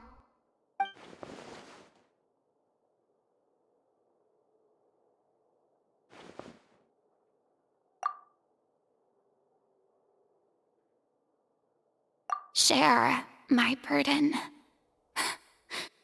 That's impossible. It was fated right from the start that this would be my duty alone.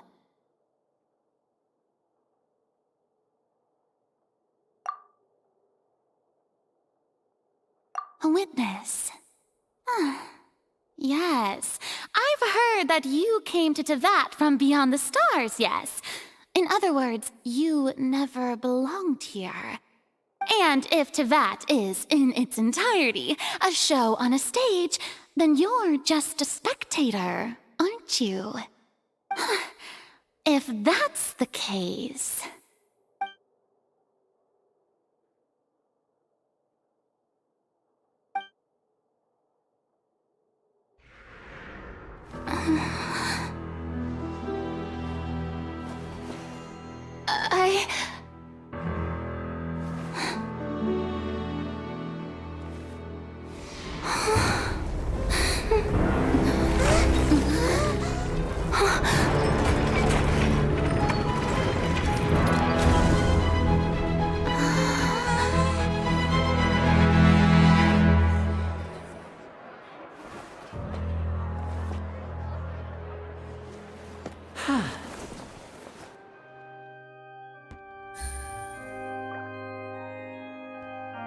Ladies and gentlemen, this concludes my opening performance. Now, without further ado, we may proceed to the trial of our god. So this is what it is. Yes, you deserve praise for the effort you took to raise the dramatic stakes. Do not forget, however, that I am Focalor, the god of justice, the embodiment of justice itself. Does it not strike you as even the least bit absurd to bring the very concept of justice to trial? May I interpret these words as your refusal to stand trial? In that case, you will have the opportunity to defend your honor through a duel. You would draw your blade against a god? I see. It seems like you have made up your mind.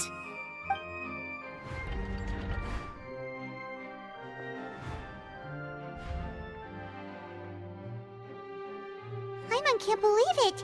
She just surrendered. What the heck is going on? Did I just see an Archon surrender to a human? Wow, how utterly humiliating. Lady Farina, what is the meaning of this? It would seem that there has been a misunderstanding. To be clear, the raising of both hands is not always an indication of surrender. Looking for excuses again, huh? I raised my hands just now to indicate my acceptance of the trial. No duel shall be necessary. I will admit that I've been running away for a long time. I'm sorry, everyone.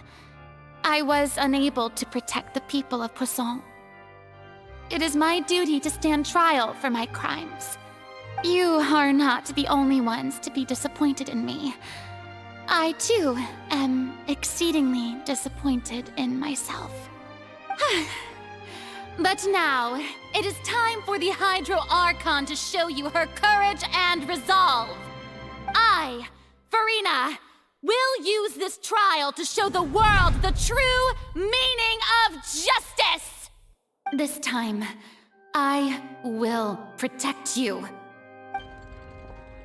A applaud and rejoice. One of the most outrageous and fantastical arcs known to the opera epiclese is now unfolding before your eyes.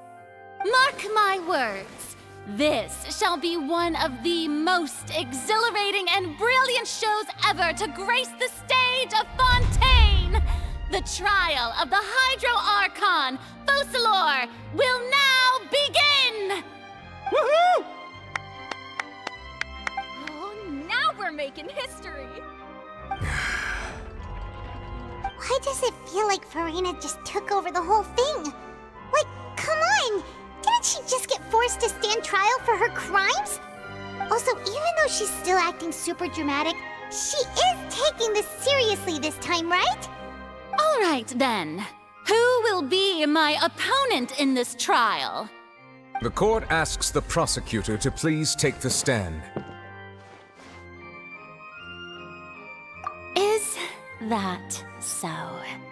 Very well. Then please speak, witness of Tivat, my accuser and fated opponent.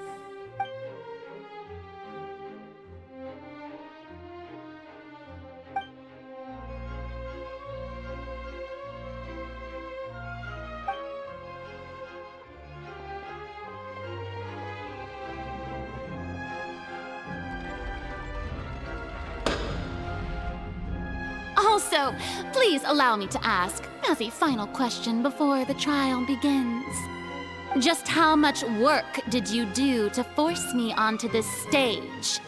Well, we did do a lot of prep after the meeting that day.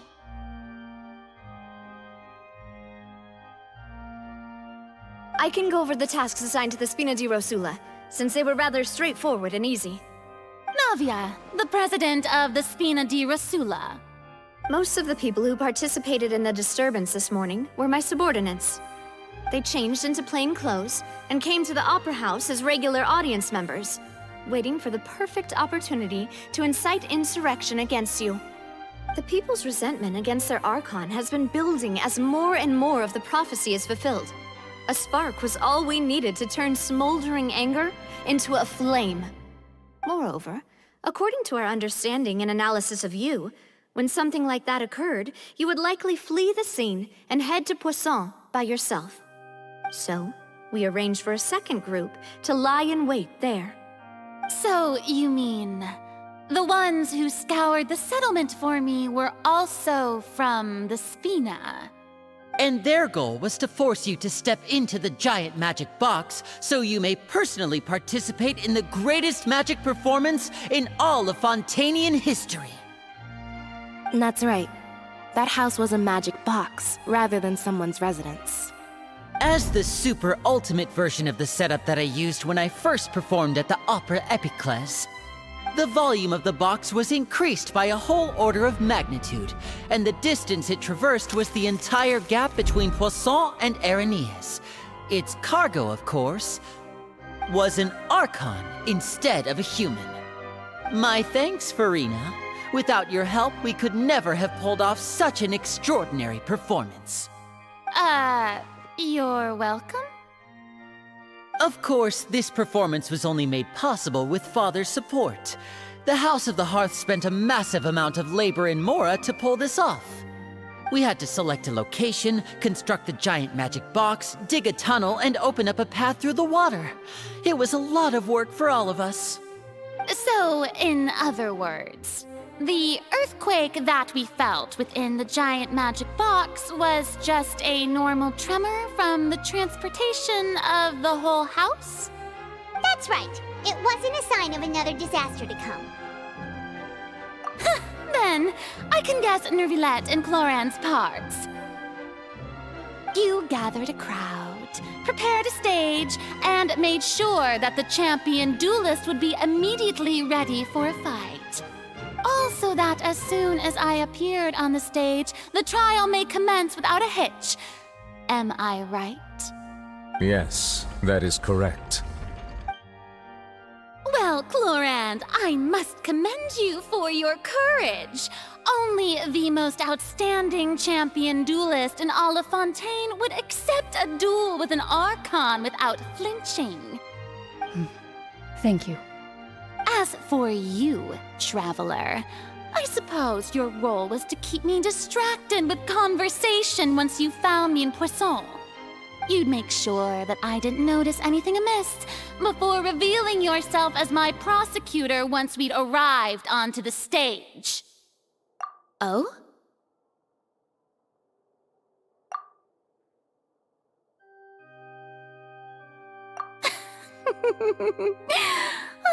Is that so? Then I suppose I must have missed my final chance. It's fine. It matters not. What's done is done. The stage is already set, so there's no reason to disappoint the audience. Let's see this trial through to the very end.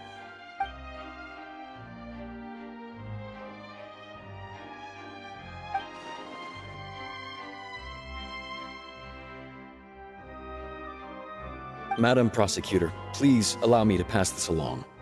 This is a document that Miss Charlotte applied for and received permission to share with you during the trial. According to her, it should speed up the proceedings. Huh? Charlotte wanted to give us something? Oh, so she's here too! Hey, Charlotte!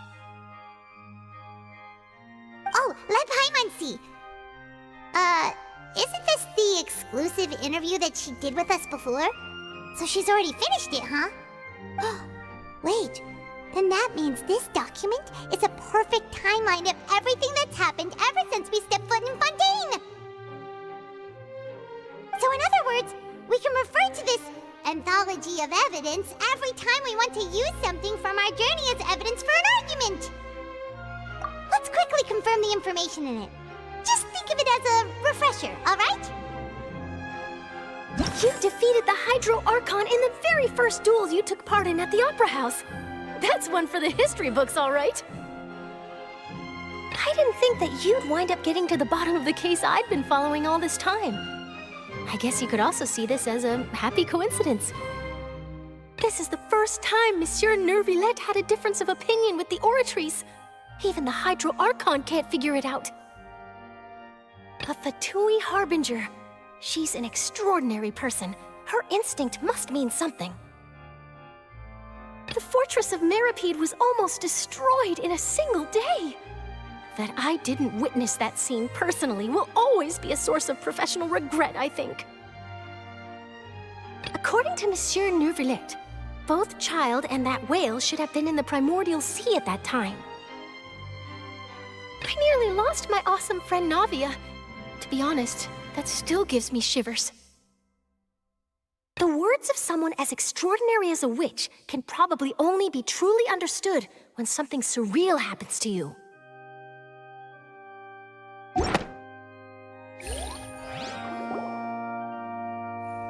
The prosecution and the defense are both in position. The trial shall now begin. Oh, come on, Neuvillette. There's no need to repeat all the unimportant legalese. Just fast forward to the part where the prosecution lays out my offenses. As the defendant and the lead actress of this performance, I still haven't even been informed of my supposed guilt in all of this. Of course, it is only natural for humans to struggle to understand the actions of a god. However, you will need more than that to convict me of a crime. That's true, but my charge here is unrelated to your conduct as an Archon.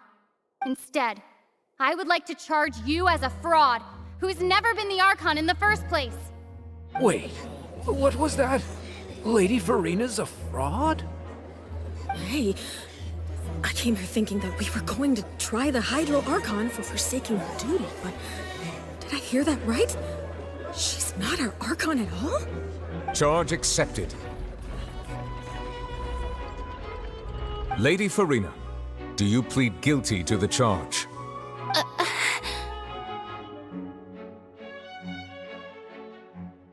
Lady Farina. I plead not guilty. How can I be guilty? There is no way that I, Fos Essilor, otherwise known as Farina de Fontaine, a member of the Seven and the Regina of all waters, kindreds, peoples, and laws of Fontaine, could be anything other than your true Archon. Yeah. Even though Lady Farina can be rather eccentric, isn't it going too far to doubt her very identity? Yeah, I've never questioned her identity either. Sure, Lady Farina can be super irresponsible, but what grounds does that prosecutor have to make such a huge claim? I have cause to believe that common sense will prevail in this case. Many of the members of the audience have known me as the Hydro Archon ever since they were born. There would be no fooling their memory. See? Even the Oratrice has decided to show me its favor. Are you sure you want to commit to a charge that will never be upheld? If you wish to drop the case, I can promise you as the God of Justice that you will not have to face trial for making a false accusation. We will treat everything that's happened as a dramatic spectacle and move on with our lives. What do you say to that? An argument with near impossible odds, huh? We have to not only refute Farina's claims, but also overturn the long-held beliefs of the people. Well, I tried to give you the chance to surrender. If you must persist, then let me ask.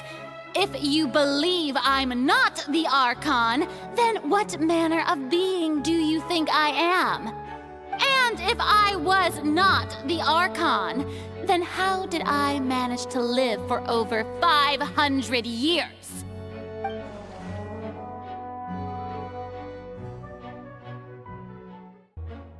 First of all, you may be a member of another long-lived race, which would allow you to naturally possess an extended lifespan. And second of all, even if that wasn't the case, there could be other ways to extend your life. Who gave you that idea? Was it the knave? You'd sink so low as to use a harbinger's words against me. A curse? I once thought it possible that the aura of an Archon might naturally resemble a type of curse.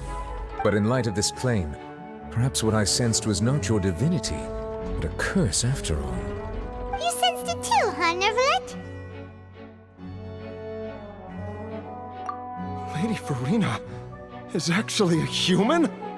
Well, it is true that it's extremely difficult to tell humans and gods apart just by looking at them.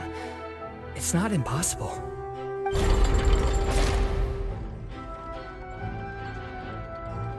Well, don't start celebrating too early now. Even if I have been carrying a curse like you said, how does that prove that I am merely a human being? Besides, everyone knows that the main difference between a human and a god is the possession of authority. Gods can do what humans cannot. That's why they're worshipped as gods.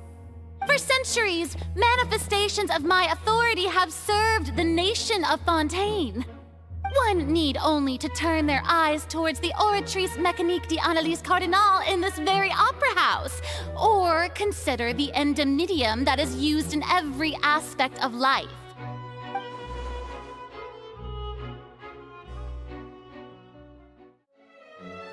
You tried to reference the Oratrice, but weren't you as confused as all the rest of us when the Oratrice declared Child to be guilty without any proof? Otherwise, you should have come up with a good explanation for that by now. Didn't I make myself clear at the time? The decisions of the gods are naturally difficult for humans to comprehend. There is no need to provide an explanation. Lady Farina, I believe a reminder of your current circumstances is in order. While the court is in session, the principles of justice and the law must come before all else. While you are an Archon, you are also first and foremost the defendant in this trial. You will prove yourself unable to defend against the prosecution's charges if you continue to withhold vital information against the rules of the court. I never thought you'd use that kind of rhetoric against me. That was no trick of rhetoric, Lady Farina. I've merely reiterated the rules of the court. Rules that all should respect and follow. So, you neither knew why Child was declared guilty, nor did you understand the structure and operations of the Oratrice. Instead of having been created by you, the manifestations of authority you mentioned have been made by the real Hydro Archon, haven't they? The real Hydro Archon? Well, now you're really losing me. It is true that I did not know why the Oratrice gave out a guilty verdict that day. But the Oratrice handed out that verdict unilaterally, and it has been operating independently ever since it was first created. You can't argue that just because a divine creation is flawed, that the god behind it must also be no god at all. She's still throwing out all kinds of excuses. Seems like she's confident that we won't be able to produce proof that she has no power over the Oratrice. My power as an Archon. There are many ordinary citizens in the audience. How can I just carelessly demonstrate the formidable power of an Archon? If that poses a concern, I'm prepared to extend my protection to the audience. You don't need to go that far.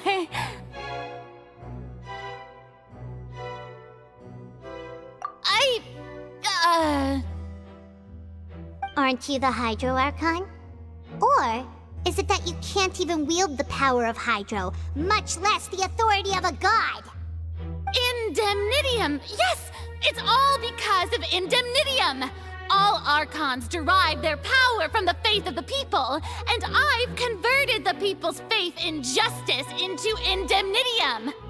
Thus did I give up all of my divine power to provide everyone with energy for their daily lives.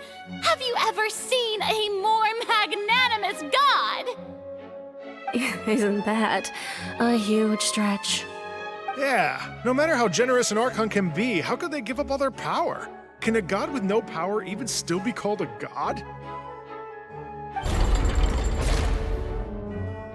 It seems like nobody's buying Furina's excuse. Hey, come now, everyone! Please don't stare at me as if I was a liar! I'm still the same Furina you knew, right? The one that you loved! Shouldn't you want to believe in me? Please? You've got to believe me! If what the prosecutor said is true, she really has committed a grave offense. Did she deceive all of us? And all of our parents and grandparents too? And all of our ancestors? Ever since they were born? Enough! That's enough. Tell me then, if I'm not the real Hydro Archon, then who is? If you have no evidence of another Hydro Archon's existence, nor can you find anyone who can back up their claim to be such, then what grounds have you to say that I'm not actually the real deal? Wow, she came up with yet another argument. How can we refute her now? Seems like she really doesn't want to give up.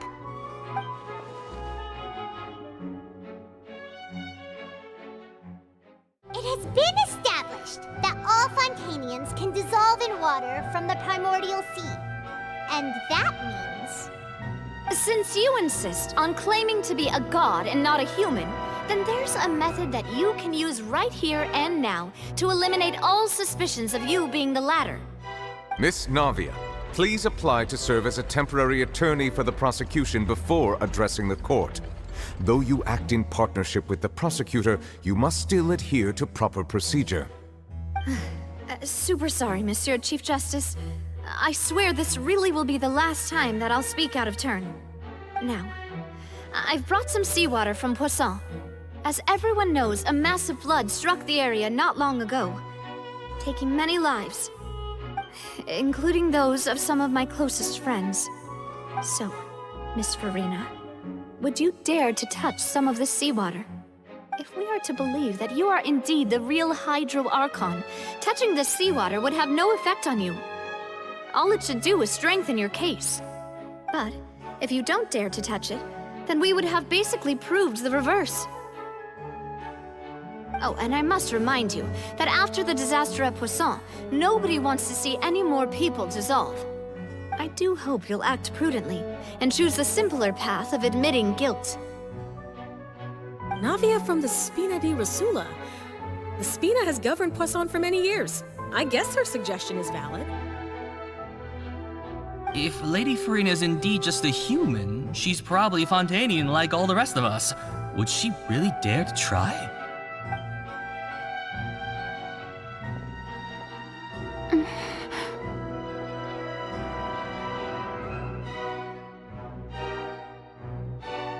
Lady Farina, this test has been unilaterally proposed by the prosecution. As it falls outside the realm of standard court proceedings, you possess the right to decline participation. Well, of course he had to tell her that.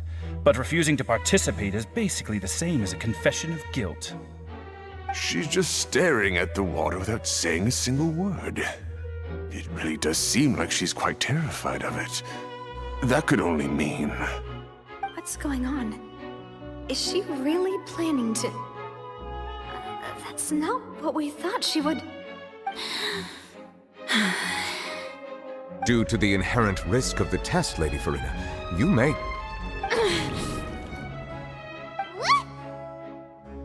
Hey!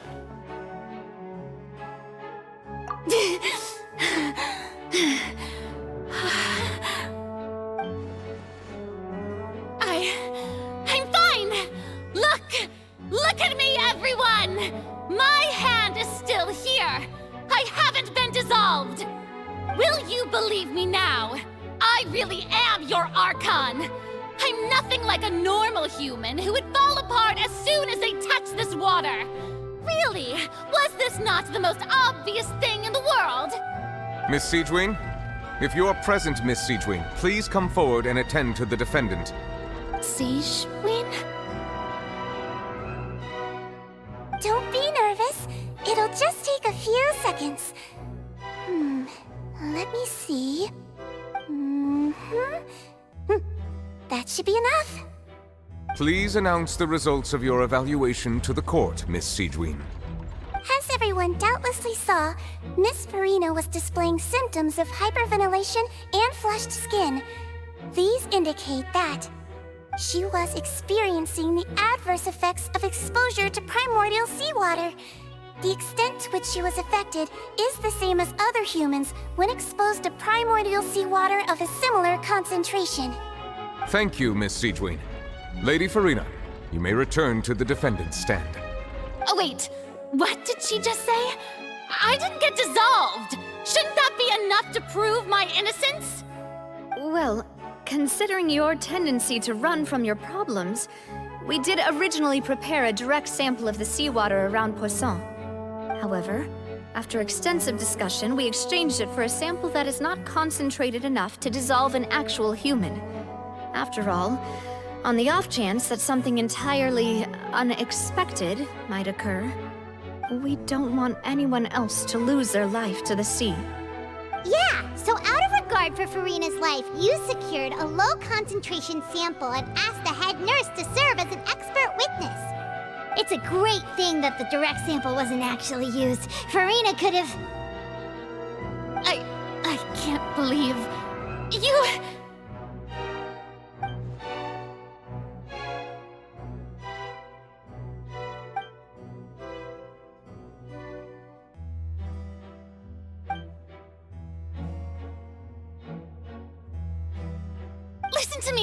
Listen to me, everyone!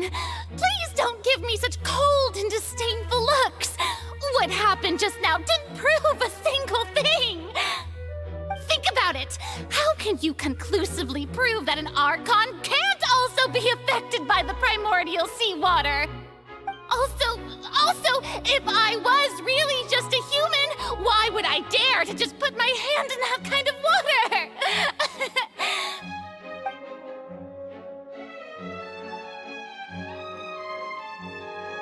Please, everyone, anyone, just listen to me!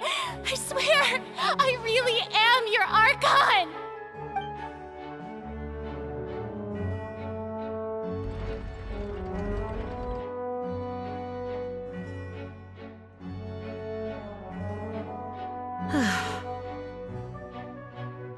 don't think anything she says at this point will sway anyone. The odds are just too stacked against her now. With all the things that have been said, Paimon doesn't think there's any way left for Furina to win. I believe the time for arguments and presentation of evidence has come to an end. If there are no objections, we will move on to the final judgment.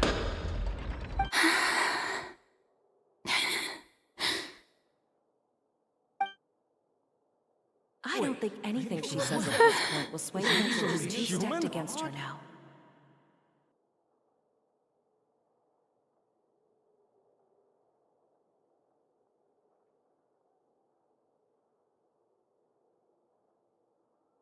In my capacity as Chief Justice, I shall now render judgment on Furina's misrepresentation of herself as the Archon of Fontaine. As a human who knowingly deceived her fellow citizens, Furina is guilty.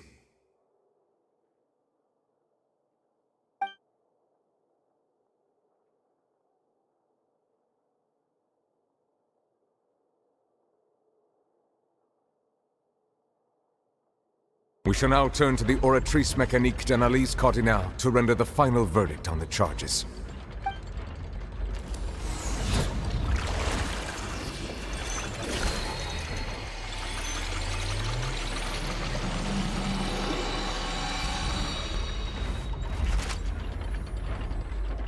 According to the judgment of the Oratrice Mécanique d'Analyse Cardinale, Furina is... Well, what's wrong? What's the Oratrice's verdict? No, the Oratrice also displays a guilty verdict. Isn't that correct then? However, the exact wording of the verdict is thus: the Hydro Archon, guilty, to be punished via the death sentence. The death sentence? That's actually one of the available sentences? I've always thought that it was just a myth. The one and only time the death sentence has been handed out at the court, and it's been given to the very person we've worshipped as the god of justice? What an unexpected twist. Furina's been sentenced to death by the Oratrice? We just wanted to use the trial to show her the seriousness of things so she'd tell us the truth. How did things escalate this quickly? This outcome is indeed quite strange. According to Fontaine's current definitions of justice, as well as its recommendations for criminal sentences, is this sentence really appropriate for the crimes that have been committed? Yeah! Even Fache wasn't sentenced to death by the Oratrice.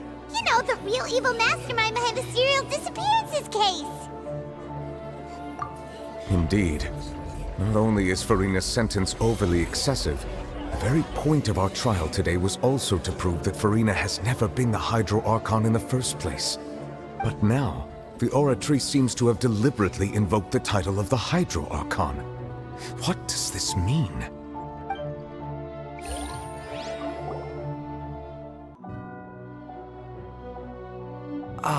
Excuse me, if I may interrupt. Is the trial still going? Fremine! You finally made it. I assume this means you've completed your mission? Mm-hmm. Any mission Father assigns to me will always be top priority.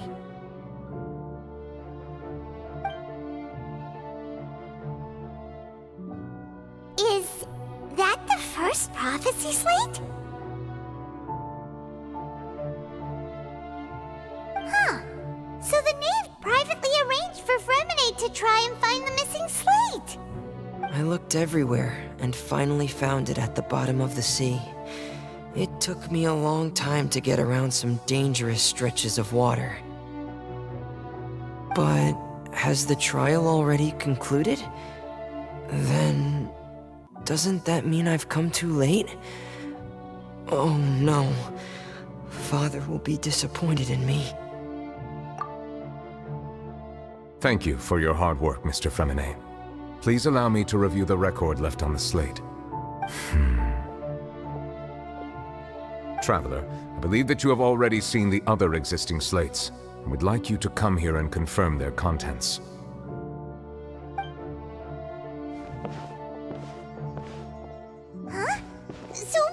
Hey, what is it?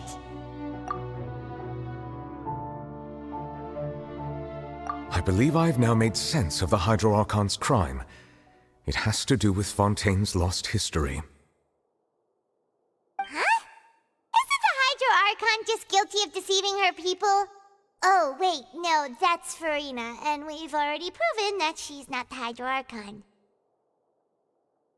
So when you say Hydro Archon, do you mean the real Hydro Archon we've been kinda talking about? In truth, everything that you've encountered in Fontaine up until this point can be traced back to the contents of these stone slates.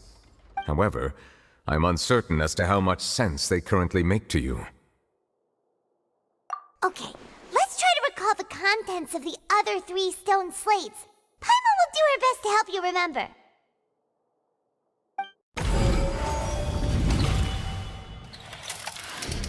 The first stone slate describes what you just said.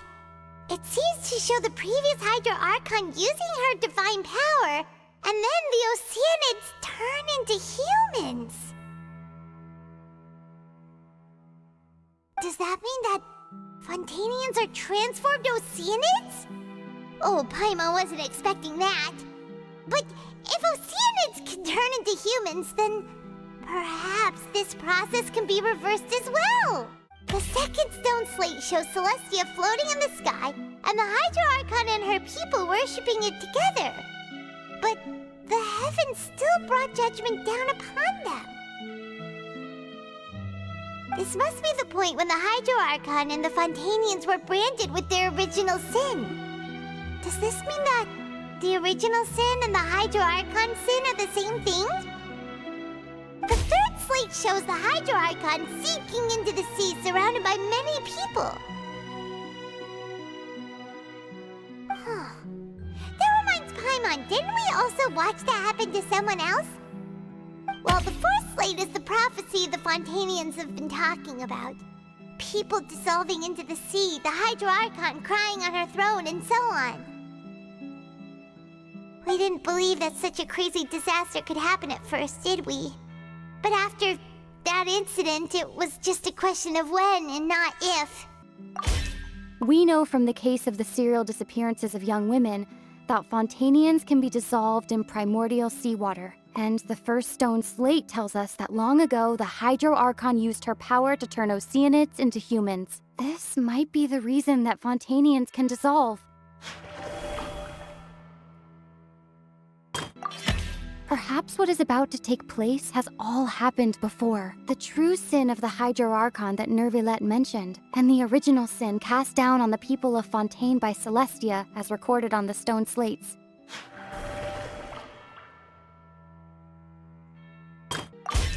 It's not as simple as falling into the sea. When Navia fell into the sea, her consciousness was subjected to judgment. The stone slates show the people gathered around the Hydro Archon in the sea. Could that be alluding to the same thing?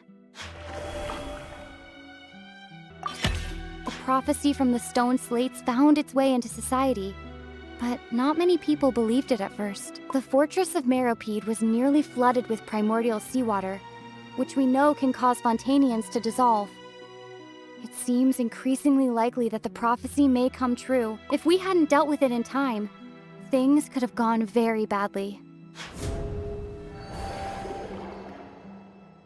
They'll dissolve into the primordial sea but won't cease to exist. Their essence will flow in the seawater, converge, and take the form of an Oceanid. The Hydro Archon was sentenced to death in court, shocking everyone present. Perhaps this means that her sin was actually Fontaine's original sin. Navia fell into the water inside those ruins, and she nearly dissolved. She was surrounded by the people of Poisson in a court within her consciousness, and was forced to take part in a trial meant to make her stay. The eruption of the primordial sea at the fortress of Meropide was the surest sign that the prophecy was about to come to pass no matter what. The prophecy's contents can all be verified by recent events. If we combine what we know together, loads of truths should come to light. Huh? Oh, Paimon gets it now! So that's how you can make sense of it. But then it feels like we're going to have to share some truly shocking revelations. Let's hear them. Incredible. Linny, did you hear that? We're not real humans. All Fontainians were originally created by the late previous Hydro Archon, with Oceanids as their basis. The evidence for that can be found in how only Fontainians could dissolve in primordial seawater, and how all the girls Vacher dissolved were also turned into Oceanids. Oh, and according to Navia, when she was about to get dissolved, she also saw everyone gathered around for a trial, all of them in the shape of Oceanids. Indeed. Yeah, and it follows from the content of the first slate that she probably angered Celestia by creating humans without prior permission. That could also explain why the Oratrice judged the Hydro Archon to be guilty. It's to account for that ancient sin. The Hydro Archon's true sin was creating us? And yet, after many hundreds of years, the Hydro Archon's creations have turned around to try to judge the Archon within the Opera Epiclese. The twists of history are often the most unexpected of all. Yeah, isn't the image here just like when Navia fell into the sea? So wouldn't it be trying to show the image of the Hydro Archon also falling into the sea once the prophecy has been fulfilled in the fourth slate? In the end, the people will all be dissolved into the waters, and only the Hydro Archon will remain weeping on her throne. Only then will the sins of the people of Fontaine be washed away. Did Paimon get all that right? You've made some keen deductions. I must say, given how much you still don't know, it is impressive that you've already managed to connect so many pieces of the truth. However, while you were able to decode all the information on the slates, they've also been etched with an additional layer of hidden information using a different power source. When we were at the ruins, I tried to decipher the hidden information recorded in the slates. But since we only had 3 slates at the time, I was unable to come to a full conclusion. Now that the slate collection is complete, I shall make another attempt to decipher the narrative recorded within. If everything goes well, we should finally be informed of the unadulterated truth.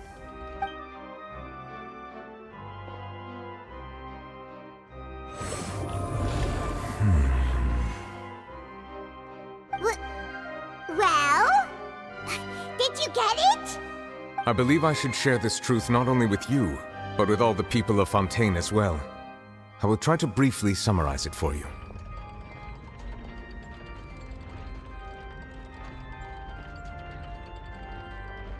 Your hypotheses regarding the origin of Fontainians and the sin of the Hydro Archon were both correct. In the Fontaine of old, the previous Hydro Archon sensed the yearning of her Oceanid familiars for life on land.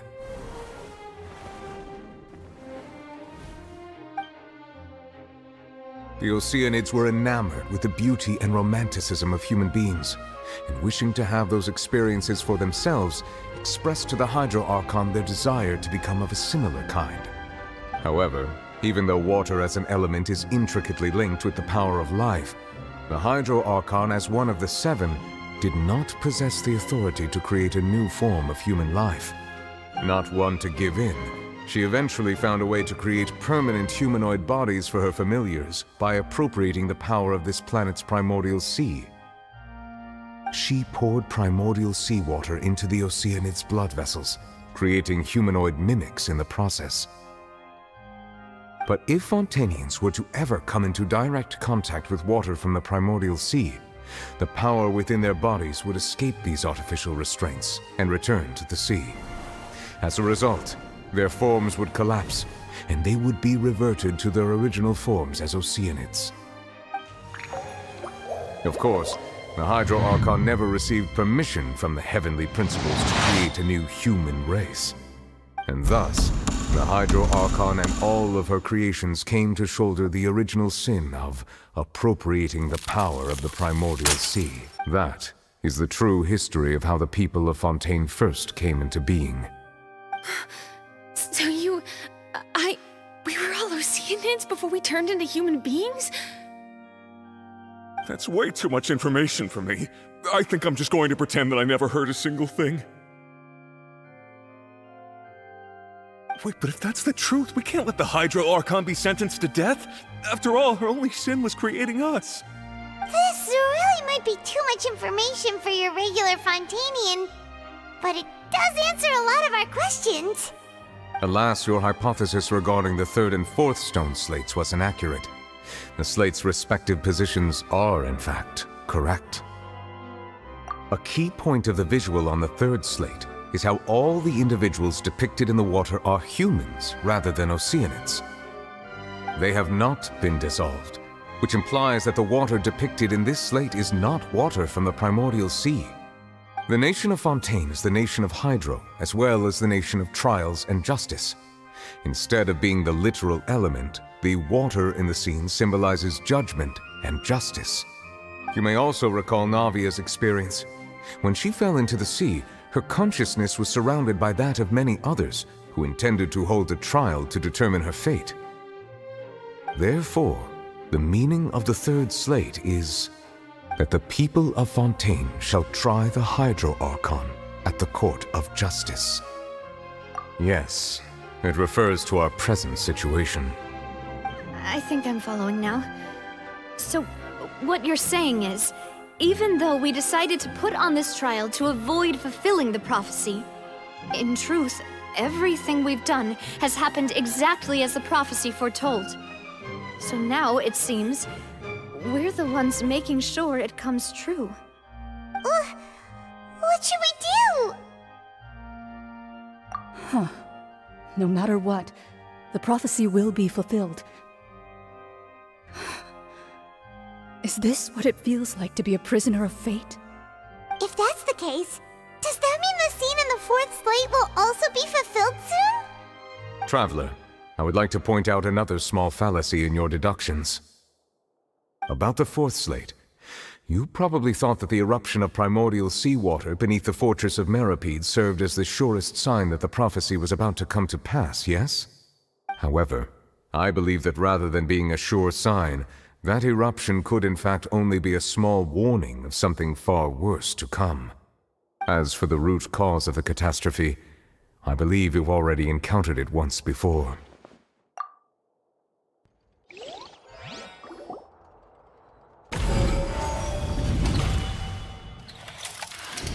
This eruption was just a small warning of the things to come.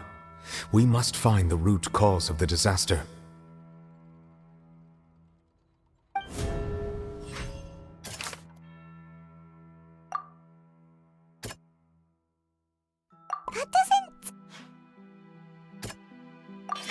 It was both dream and reality.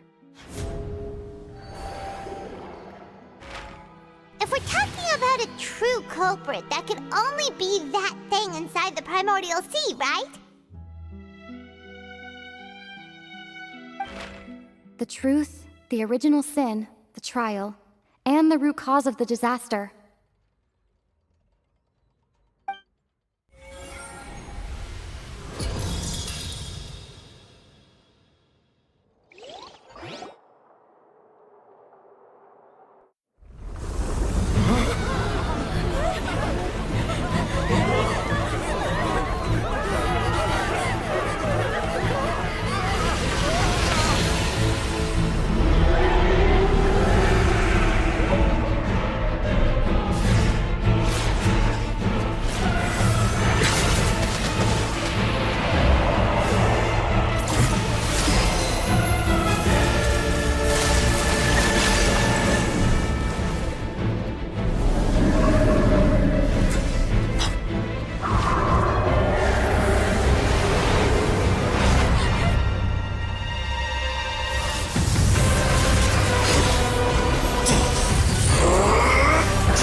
was way too close! How did that thing just burst into the Opera House? Wait, was that the huge whale you saw in your dream? So we've met it at last. I understand very well why it has chosen to make an appearance here. That whale does not belong to Teyvat. It is a monster that has traversed the stars, weeping all the while. It has been greedily consuming the energy from the planet's primordial sea, using it to grow. That is the main cause for the rising sea levels.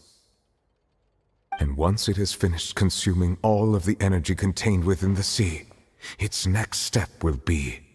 You said that when the Hydro Archon first created Fontainians out of Oceanids, she filled their blood vessels with primordial seawater. Precisely. That whale finds the blood of Fontainians nigh impossible to resist.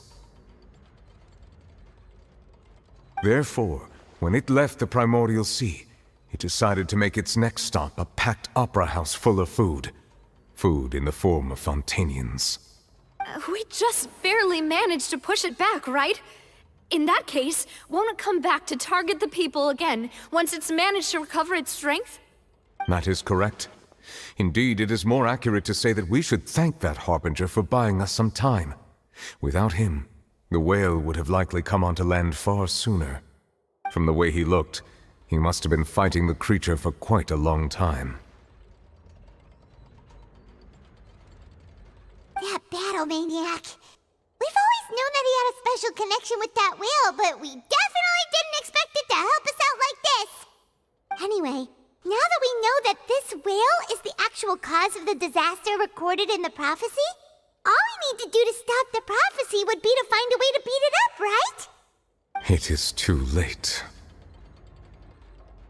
It had already absorbed too much of the primordial sea's energy before we could notice it. At this point, it has become practically integrated with the sea itself. Even if the entirety of Teyvat were to be destroyed, it could still survive and swim off towards some other world. That's not something I will accept. We've already done everything we can, and we even found the true culprit. We've come so far. You can't just tell me that the last hurdle is some impossible foe. That's just not fair. Indeed, that's not how a grand performance should end. I'll fight it to the end, no matter what. So the prophecy will be fulfilled no matter what, huh?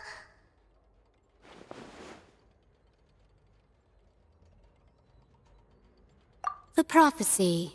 Yes, what has been prophesied will be fulfilled. You may view such things as the history of the future.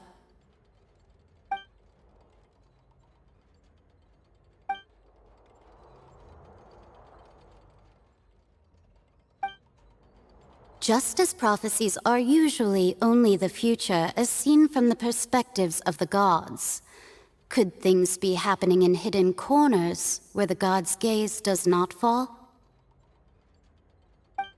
Ultimately, fate shall serve as your only guide, no matter what will happen in Teyvat's future.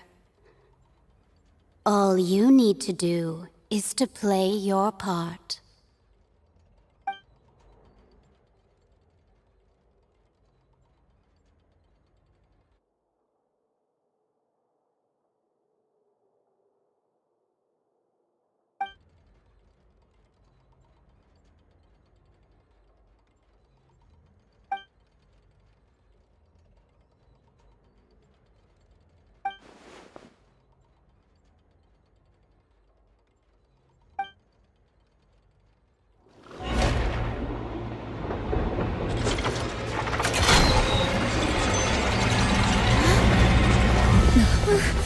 What's happening with the oratories?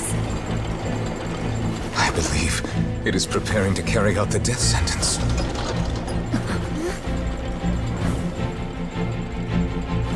Farina!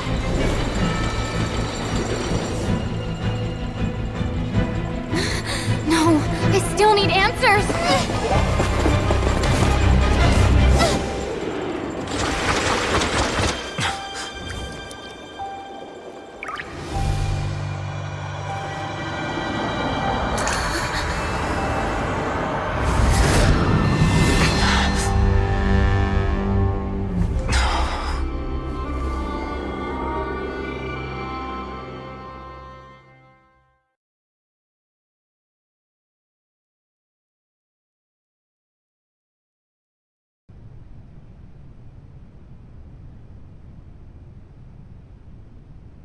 You...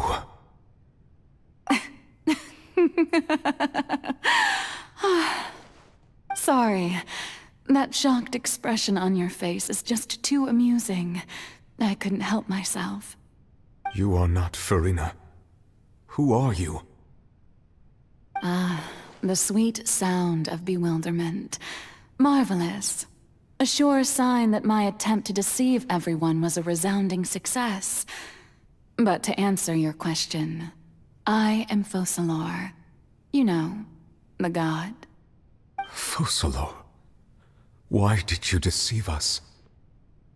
Oh, that wasn't my goal, of course. Goodness, no.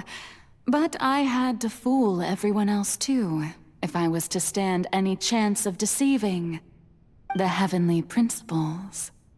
Deceiving the heavenly principles? It's all because of that pernicious prophecy. Dreadful, wasn't it? Everyone doomed to dissolve. Fontaine condemned to be flooded. One was not amused. In fact, one was positively bemused when that problem was thrust upon me by my dearest predecessor. That's the former Hydro Archon Egeria for the uninitiated. It hardly gets more disastrous than a preordained national catastrophe, now does it? She knew full well that the prophecy would surely come to pass. And as one of the seven, she also knew full well that one defies the heavenly principles at one's peril. So yes, as you have no doubt surmised, it was a rather impossible situation that I found myself in. I spent a terribly long time mulling it over, alone on the ocean floor. And I was almost growing barnacles by the time I finally realized there was only one possible solution to this confounding conundrum. I had to outwit the heavenly principles, allow the prophecy to be fulfilled, ostensibly at least, while saving everyone at the same time. I'm a genius, I know. I can only assume that's why Egeria chose me as her successor. Although, looking back now, it was hardly the inheritance one dreams of. Between the task of saving the nation, the quotidian duties of the Hydro Archon, and not to mention the original sin of creating a new race of humans, I dare say she left me quite a colossal mess to clean up. But one can only play the hand one is dealt. I did not choose this, any more than I chose to be one of her Oceanid familiars. So you were also once one of the Oceanids, transformed into a human by Egeria's hand? Yes, I was. I always dreamed of becoming human. And I still do, even now. In my eyes, to be human is to be part of the greatest opera ever known. After becoming a god, I separated my divinity from my body and spirit, leaving behind only a self that was as naive and bewildered as my past self on her first day as a human being. The me you see before you now is that divinity, and the human counterpart I left behind, I named Farina. She could feel joy, sorrow, and everything in between. She could be as vain and conceited, or as meek and vulnerable as she wished. Her strengths were of a kind only a human could possess, as were her shortcomings. But in my eyes, Farina's humanity was what made her perfect. She was perfectly human in every way. The person I always wanted to be. Anyway, so then I cursed her. All part of the plan, of course. The plan to deceive the heavenly principles. Do you still remember the final scene of the prophecy? The Hydra Archon alone, weeping on her throne. In order that the prophecy might appear fulfilled, I invited Farina to be an actress, to play the part of the Hydro Archon in the prophecy. Under the curse I placed on her, so long as I, Focalor's divinity, continued to exist, she could not die. But nor was she free to live her life in the pursuit of happiness. Instead, she was forced to take the stage in the opera house, to embrace the role of leading lady, to forever play the part of the god from the prophecy, all to create a deceitful appearance of that prophecy coming to pass. I suppose now you probably understand why your court is called the Opera Epiclese. But Farina is only human, isn't she? Even though she has had a long life, her mind is no stronger than that of any other ordinary human being. I cannot begin to fathom what she has had to endure. It must have been torture for her. It has indeed.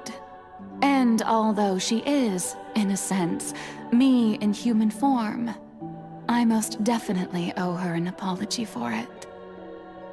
It's been 500 years, and all along, she's been playing her part in the most unimaginably long, unbearably lonely, and agonizingly painful opera of all time.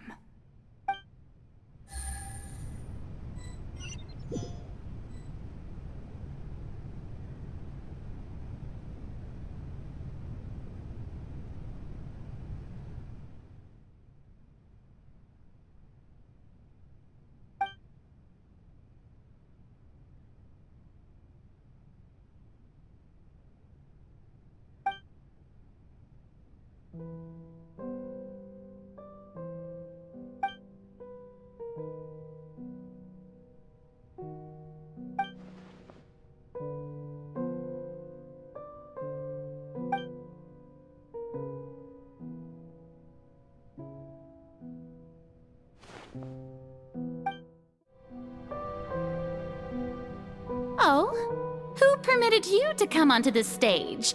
Now, I understand your admiration for my august self, but I must ask you to keep to the rules. All right. It is not my intent to reprimand you.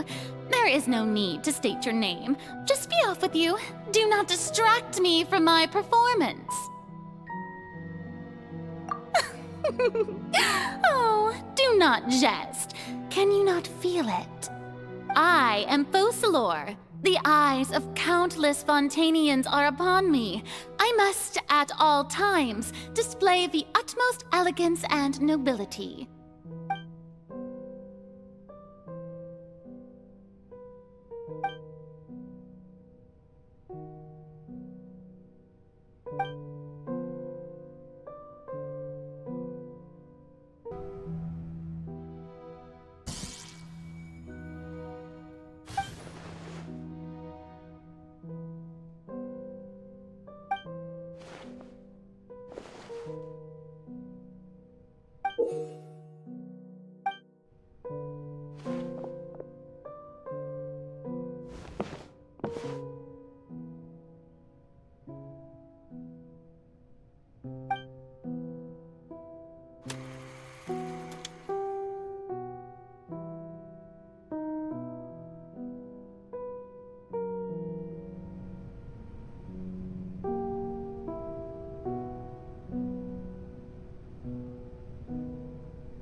Farina. Huh? Who's that? Who's calling me? Where are you? Be not nervous. Be not afraid. I am before you. Wait a moment. You're near me? How can this be?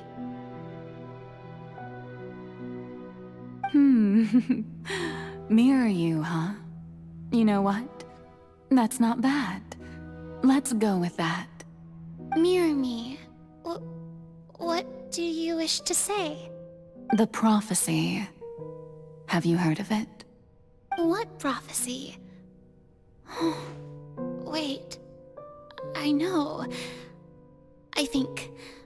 I don't know why, but it's in my head somehow. The people will all be dissolved into the waters, and only the Hydro Archon will remain, weeping on her throne. Only then will the sins of the people of Fontaine be washed away. Oh, very good. You know it well. What's going on? I can't seem to remember anything clearly. The only thing I know for sure is this prophecy. Will it really come to pass? Yes, it will. And that is why I've come to you. Disaster will come to Fontaine sooner or later. Things will develop just as the prophecy declared. There is no escaping it. But doesn't that mean everyone will die? I'm a Fontainian just like them. Will I dissolve too? Oh, don't worry. Magical meetings exist in this world precisely to give people a chance to turn things around. It is the reason why you met me today. I will tell you how to save everyone, but you may have to suffer somewhat. Oh, so there's still hope after all. Goodness, you frightened me. You spoke so much and with so much certainty. As for the suffering, well, I will admit that the first thing that came to mind was, why do I have to be the one to suffer? But if the prophecy will come true, I'll also die anyway, right? So if I've already met you as my magical meeting in this world, if there were scales, with all the people of Fontaine on one side, and my pain on the other, is it not obvious where the scales should tilt? You truly are the perfect human, my ideal. I suppose this would also be the justice that belongs to you. Huh? Don't worry, it's nothing. Listen well. Fontaine has just lost its Hydro Archon. I need you to play a role, that of the new Archon. Play as a god? That's right. You must begin a never-ending masquerade. You must never let anyone suspect your identity. If you can keep it up, then I shall have my way of defying this prophecy. But should your identity be revealed, then all hope will be lost. But how will I do this? A human assuming the role of a god without being exposed? Don't worry. What you must do is not to turn yourself into a real god. You simply need to play the role of a god as humans imagine them to be. Being a human yourself, I'm sure you already know what such an entity would be like. Remember, your true challenge will not be pursuing divinity, but contending against humanity. I'm still not sure I understand, but I'll try. I'll try to do this. So, how long am I going to have to play this role? To accomplish this mission, you will have to stay on the stage for many, many years.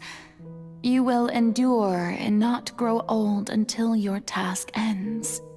But I promise you, all will eventually end in a magnificent and dramatic trial, and everyone will be saved. A trial, huh? How exciting. I'll be looking forward to it.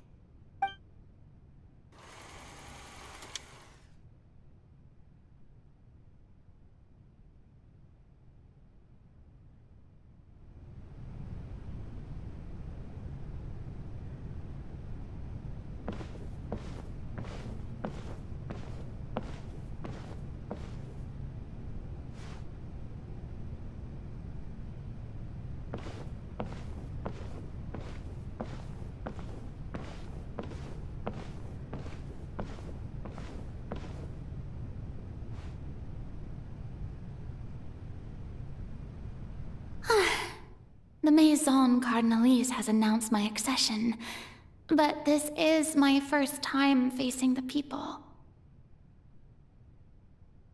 What should I say to most appear like a god? To be honest, I still don't know. Perhaps I should first try to act natural.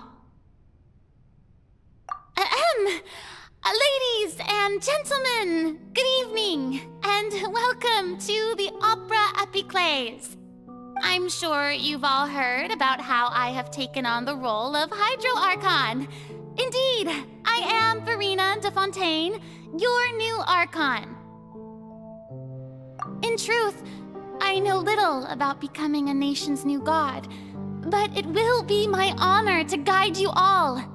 As the god Focalor, the god of justice, I shall do all within my power to lead you into an age of fairness and justice. Once again, thank you all for coming. If you should have any questions or suggestions, please send them to the Maison Cardinalise. The future of Fontaine will require us to work together, after all. This should do it. I thought I might stammer, but thankfully, I was able to convey my thoughts just fine. Okay, and next. That's the new Hydro Archon. Is this some kind of joke by the Maison? I would have thought that a being that surpasses humanity would be a bit more assertive. Hey, did you hear that? She even told us to send her suggestions there at the end. Shouldn't gods be all-powerful? She's being so modest. What's the difference between her and an ordinary person, then? If you ask me, perhaps the succession didn't actually happen. She might just be a Maison-back puppet. Wait, what's going on? Why is everyone suspecting me of being a fake? Oh, this is bad. If I get exposed here, there'll be no saving the people from the prophecy. Right. Mirmi said that I just need to play the role of a god as humans imagine them to be. Calm down, Verena. Think. What do the people want? How would they imagine a god to speak and act? Assertive, with a strong sense of presence. One who can dispel all doubt. That is the character I'm fated to play.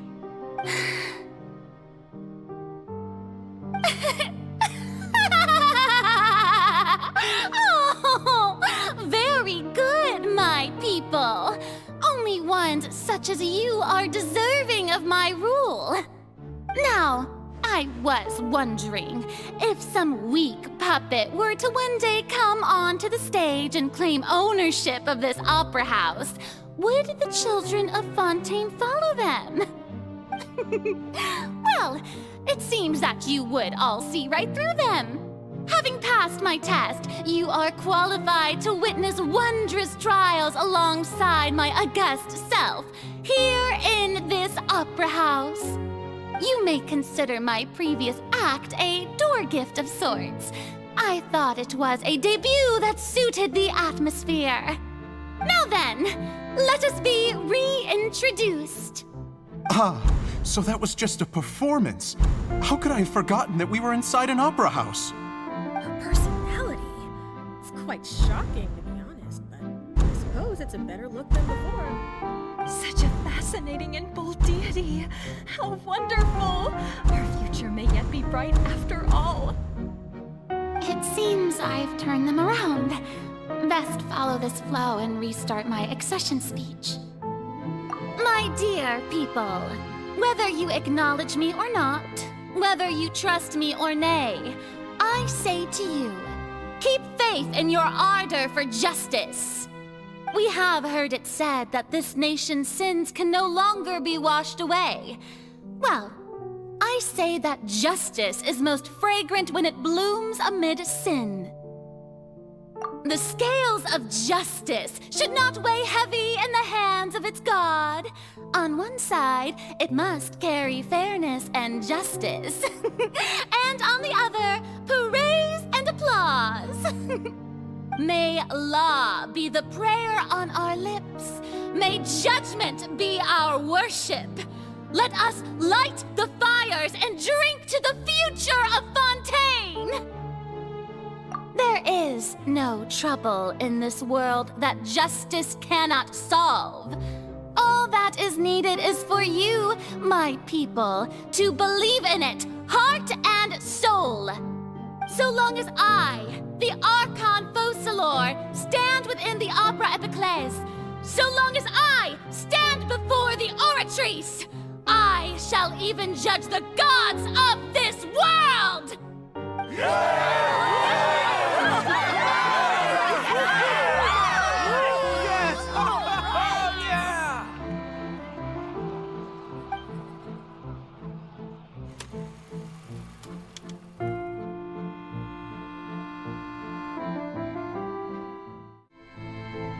Lady Farina, here are today's case reports, as well as a summary of the follow-up for your perusal. Come now, was I not just at the Opera House in person? Leave these kinds of things to Neuvillette. Besides, none of these trials were the one that I'm looking forward to the most. If I may be so impertinent, what kind of trial are you truly looking forward to? A magnificent, dramatic, and wondrous trial. A trial to end all things. How could you hope to understand? That's true. I fear I lack the ability to grasp your divine thought, Lady Archon. No need for fright, and do not take what I said before too seriously. Go now, do your duties. The trial I await. It will come one day. Lady Farina, I don't know what to say. Thank you for agreeing to see me. No need to thank me. Or rather, thank your own sense of perseverance instead. Long have you stood in line to meet me, have you not? Oh, I'm afraid that's just an inevitable consequence of my divine charm. All right. Deoteria, is it? How is your son's illness? You remembered me, and you knew of my family, too. He is doing much better now. In fact, he is far more of an ardent believer than I. He was the one who forced me to seek an audience with you, and to bring your words back to him. Oh, good. Very good. If this should happen again in the future, please do not hesitate to come and tell me. Going down to citizens' homes every so often, while not usual practice, should serve as a fine change of pace. You're such a gentle and wise god. Thank you once again, on behalf of my son.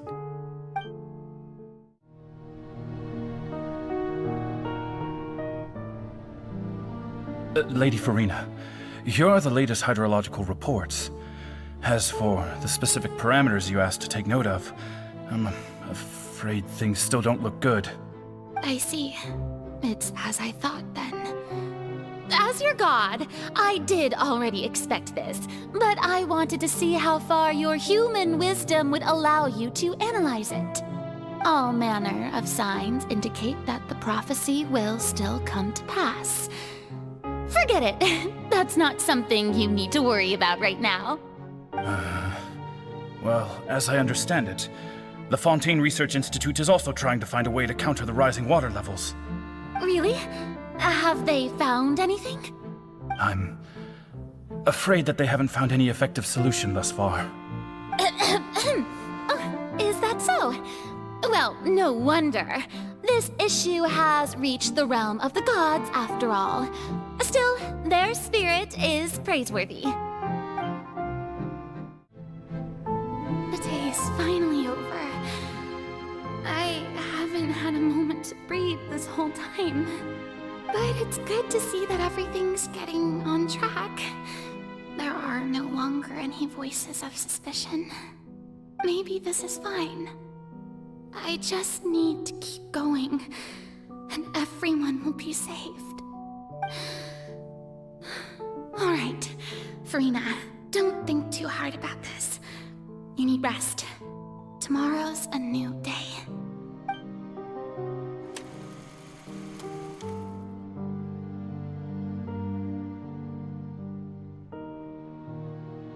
Lady Farina, here are the new trial reports for the latest cases, as well as a summary of the follow-up. There'll be no need for that. I've seen them already. There's no need to go back over scenes I've witnessed in person before. Lady Farina, I've waited so long for this chance to see you in this manner. Indeed, my dear, loyal citizen. This joyous moment is an honor for us both.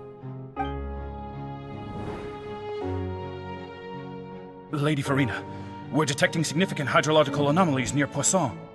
Understood. Keep monitoring. Keep me informed should anything come up at the Institute.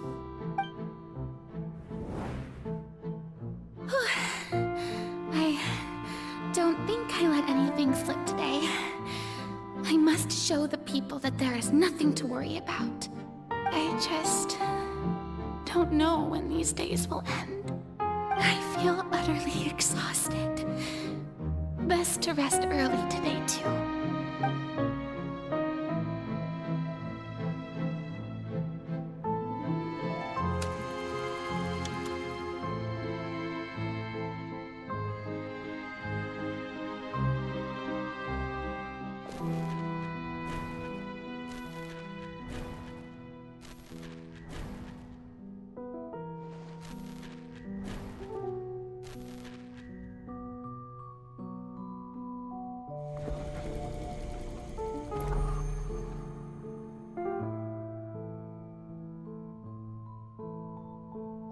Lady Farina, it's like a dream being able to speak with you up close like this.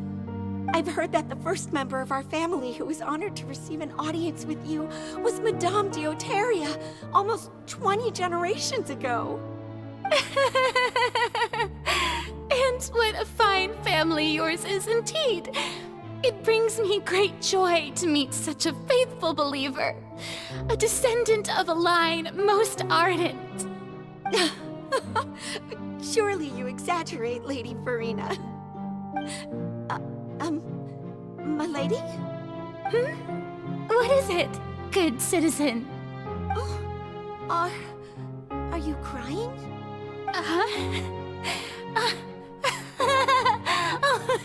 Really now? I didn't even notice. This must be the overflow of hydro from my person. Well, can't quite help being the god whose dominion is the waters, can I?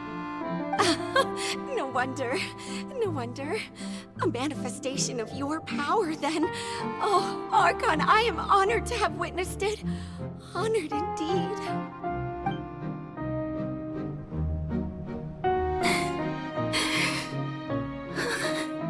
So interminable.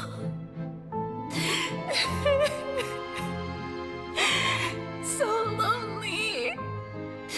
Just how much longer? Hundreds of years must have passed by now. Perhaps the show must go on for hundreds more. I never imagined that it would hurt so much. Have I reached my limit? No. Perhaps I reached it long ago. Today I didn't even notice my own tears. I want to tell someone, anyone, about this. But would that not destroy all I've done so far? I've conducted so many investigations across the centuries, but there's not even a sliver of hope that we might break the prophecy. All I can do is keep heart. I must maintain this act. It is the only way to save Fontaine. Please, mirror me. You have to succeed.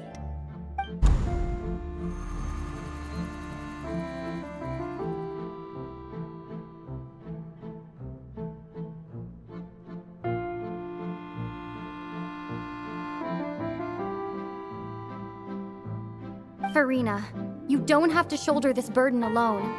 Although I don't know what you might be keeping from everyone, your people are more than willing to share your burden with you.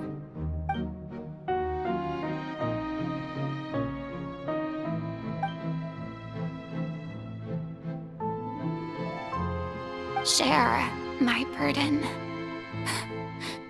That's impossible. It was fated right from the start that this would be my duty alone. But even if your burden doesn't need to be shared, you can still choose to confide in someone. Just share it with me. I'm what you'd call a witness. A witness? Yes, I've heard that you came to Tevat from beyond the stars, yes. In other words, you never belonged here. And if Tevat is, in its entirety, a show on a stage, then you're just a spectator, aren't you? If that's the case... She's right. I could confide in her, couldn't I? But if things don't play out as expected, the people of Fontaine will be the ones to pay the price. No, Farina, you shouldn't be selfish. But what if it's really all right? Farina, you've worked so hard for so long. Surely it would be okay to put yourself first for once.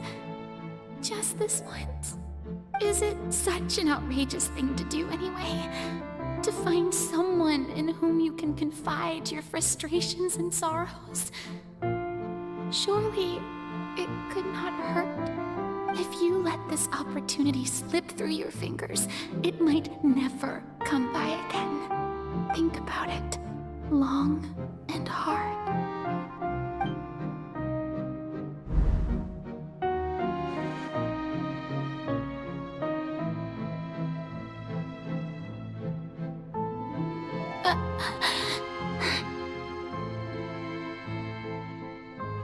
No, I have nothing to say. I am Farina, the Archon of Fontaine. Everything will surely get better. All you need to do, dear spectator, is to witness my performance until the curtains fall.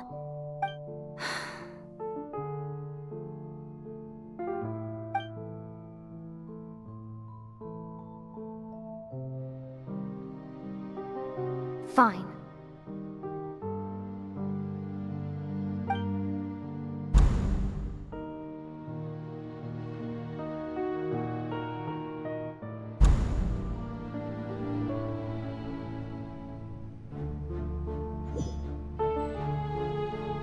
So even Farina doesn't know the truth?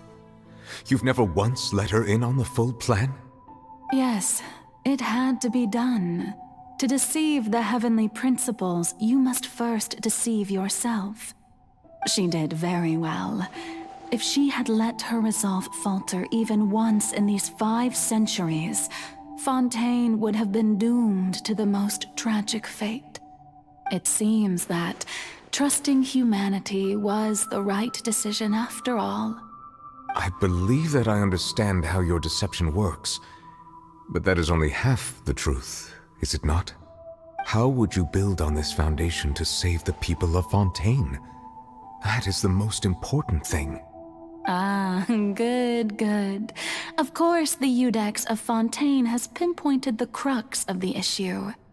I'm sure you've long sensed that the Oratrice is no simple machine, yes? I've always suspected that it had its own consciousness.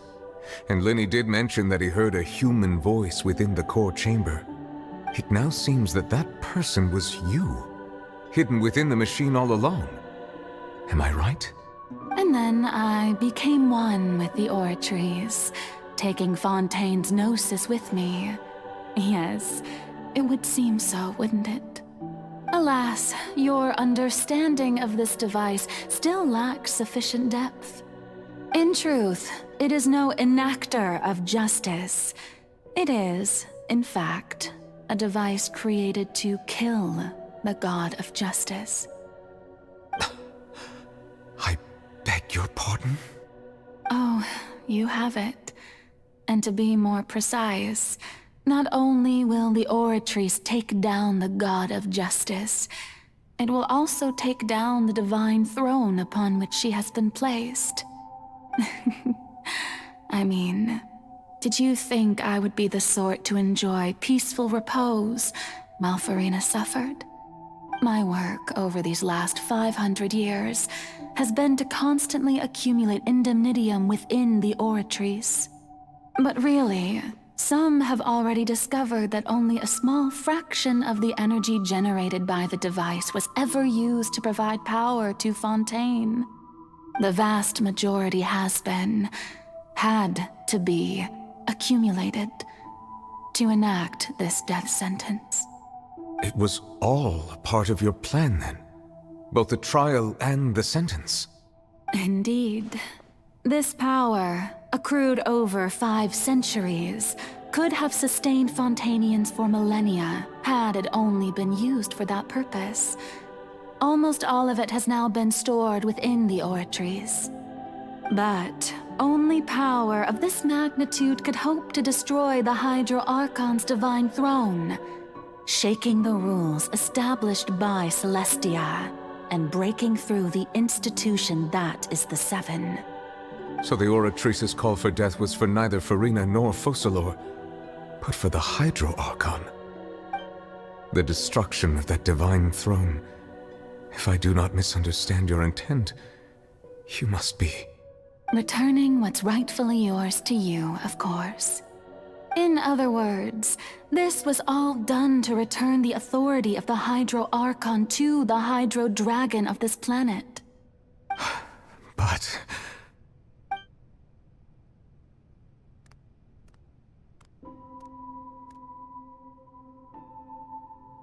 Oh, what? Getting sad again, are we? The authority of the ancient dragons shall soon be yours once more, O Hydro Dragon Sovereign. And this is the face you make. All you've done throughout the years is just so you can sacrifice yourself at the very end. I've never quite seen it that way, you know. Even now, I'm quite pleased at how well my deception worked.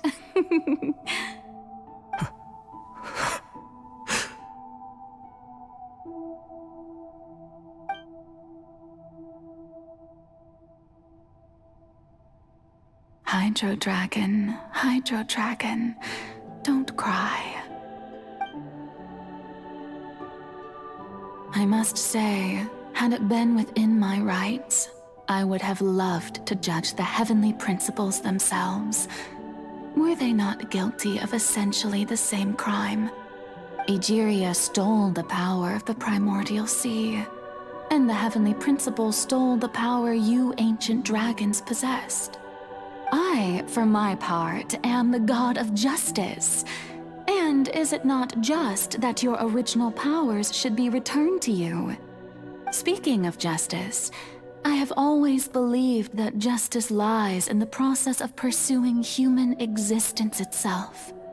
So, if the theft of the primordial sea's might was Fontaine's original sin, then, leaving matters of procedural right and wrong aside, the descent of the Fontainians as humans and their right to exist in this world would be Fontaine's original justice.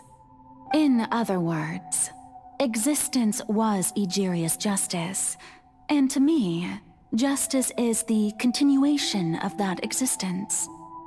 Defying the prophecy and ensuring that Fontaine's people shall live on, that should be the justice enthroned over all others. At this point, we, whether it be myself or all other Fontainians, have shouldered the burden of this sin for far too long. Iudex Nervillet, the highest judge in our land, when you regain your full power as an elemental sovereign, what verdict shall you pass upon us? So when I was invited to the court of Fontaine to serve as Iudex, I see now that that was your idea too. At last, I now understand the true purpose behind this position. In the beginning, I was uninterested in human existence. But these 5 centuries of living alongside them have gradually brought about mutual understanding between us. And I have even attempted to feel as they feel. You are a devious one, Fussalor.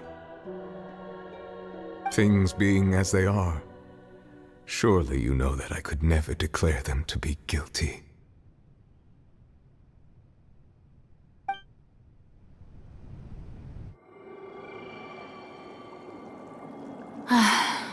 The hour of my execution is almost here. For the sinner, the curtain call has come. I know I may not sound it, but faced with death, I find myself a little afraid. Perhaps this is one thing both gods and humans have in common.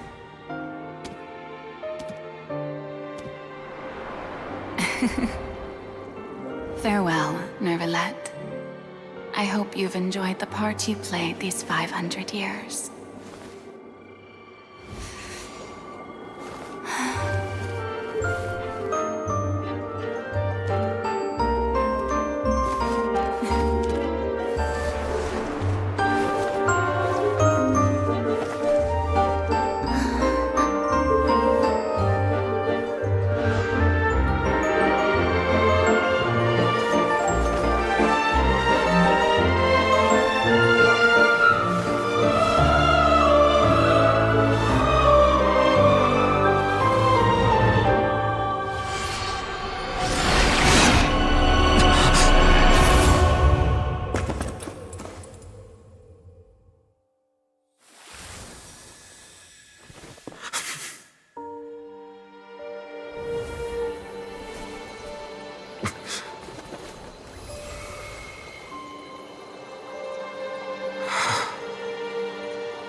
Judex Nervalette, hereby declare, people of Fontaine, your sins are forgiven.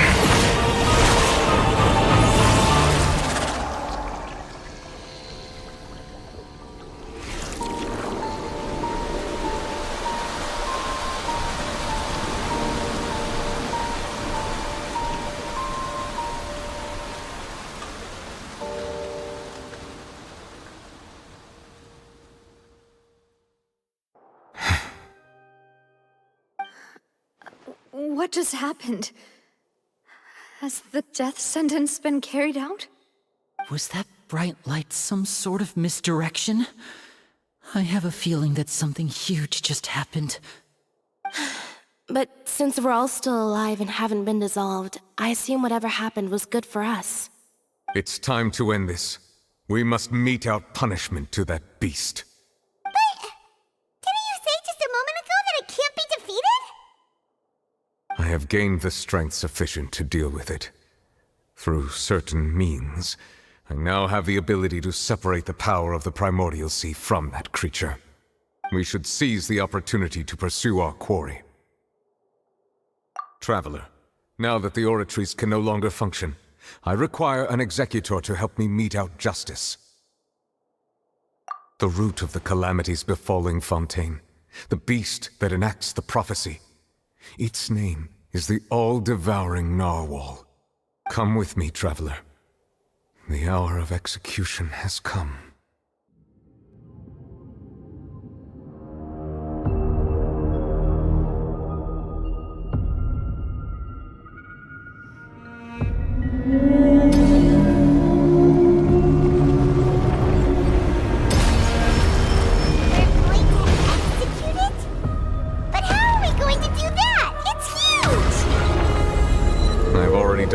powerless to separate the power of the primordial sea from the whale.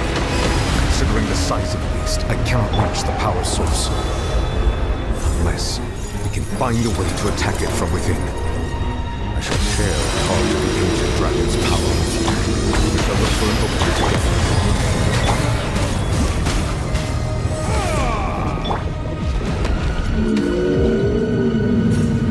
Game's up from Zilla. I fear that sorrow turns into hostility.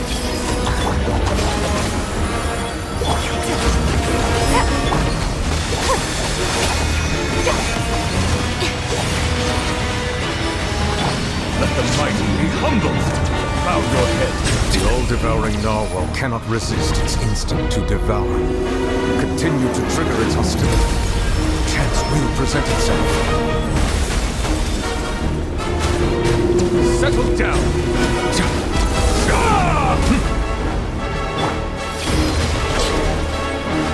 Stand with me!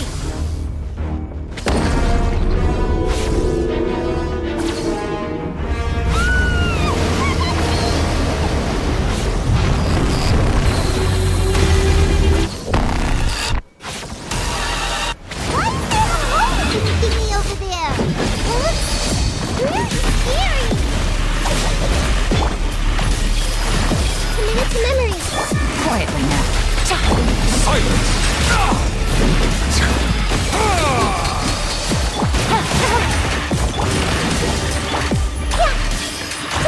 That I have granted you my protection. Do not fear. Seize the moment and use my power to suppress its wish from within. Whoa! Make yourselves a move. Let's play turn a little. I'll settle this. The bond is strong. Busted. These are how to get started. Settle down!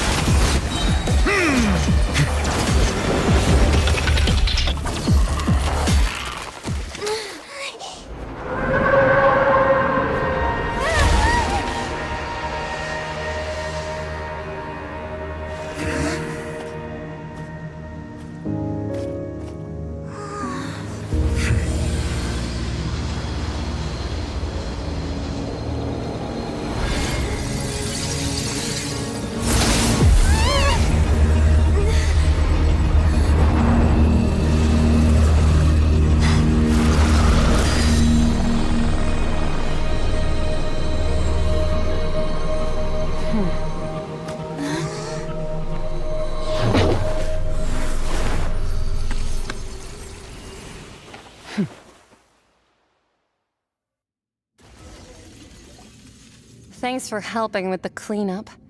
It should have been my job, but... oh well.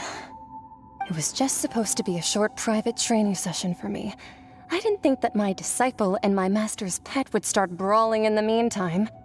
Well, actually, I had a feeling that it would happen at some point, but they bumped into one another earlier than I thought. What a blunder. I suppose I'll have to swing my sword 3 million times as penance. That power. Who are you exactly? Paimon has an idea. From what she said earlier, she must be Child's master. Skirk, right? It's just that he gave us the impression that she was the less talkative person. I simply did not have anything to say to the weak. But you, on the other hand, managed to defeat the all-devouring narwhal without using power from beyond this world. So you may speak to me as equals. I have to agree. It's a strange use of a planet's primordial waters just to raise an all-devouring narwhal. That kind of power is wasted on it. It's not cooperative. It eats too much. And I have more important things to do with my time than pet sitting. The only thing that creature has going for it is its looks. All in all, it fails as a pet. Miss Skirk? I think you might have missed the point. The point being? Well, being that this pet almost destroyed an entire nation. So what sort of person is your master? Well, Child's master's master. Wait, is that right? Oh, right. So you don't know him. Sorry, I assumed you did.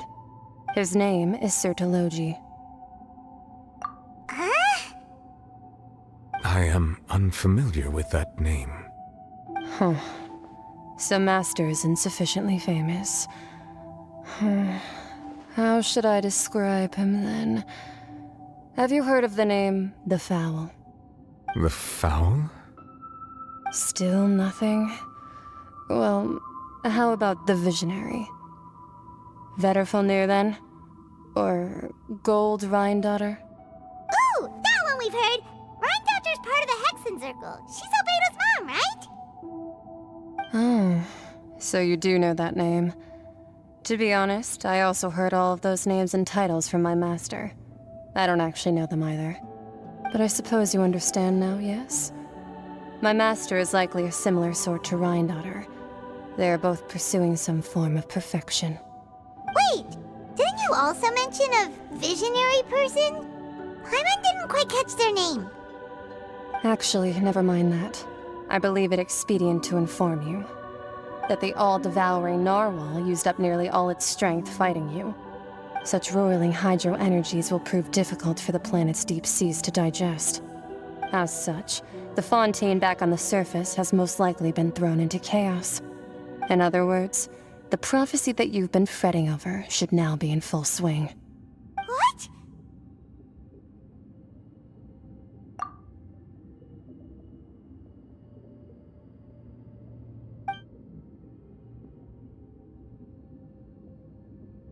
Not to worry. Focalor has already managed to deceive the heavenly principles.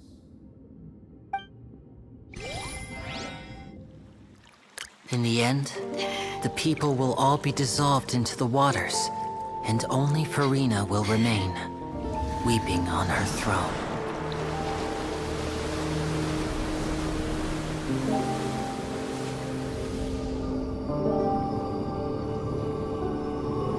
Only then will the sins of the people of Fontaine be washed away.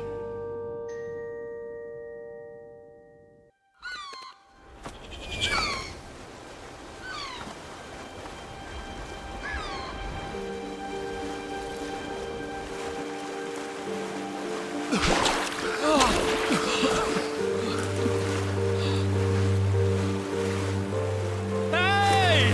Help! Over here!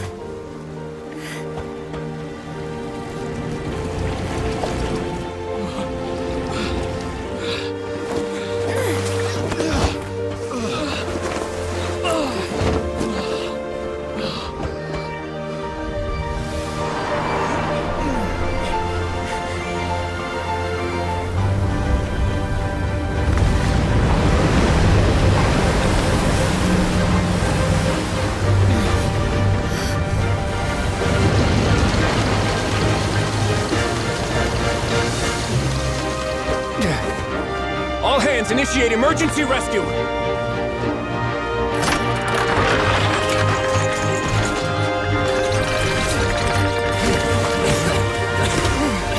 Hurry!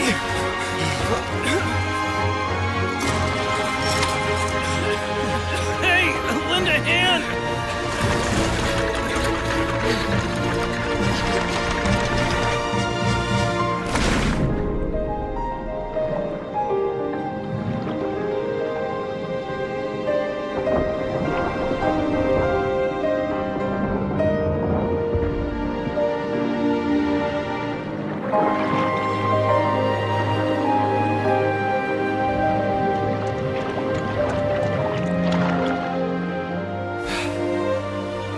Look! The water's receding!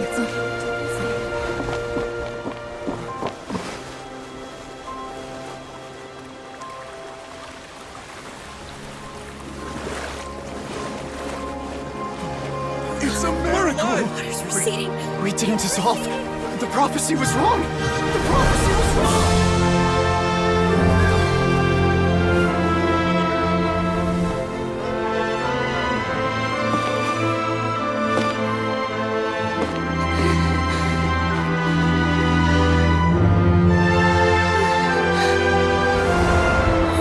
Are you alright? Yeah. That prophecy was wrong.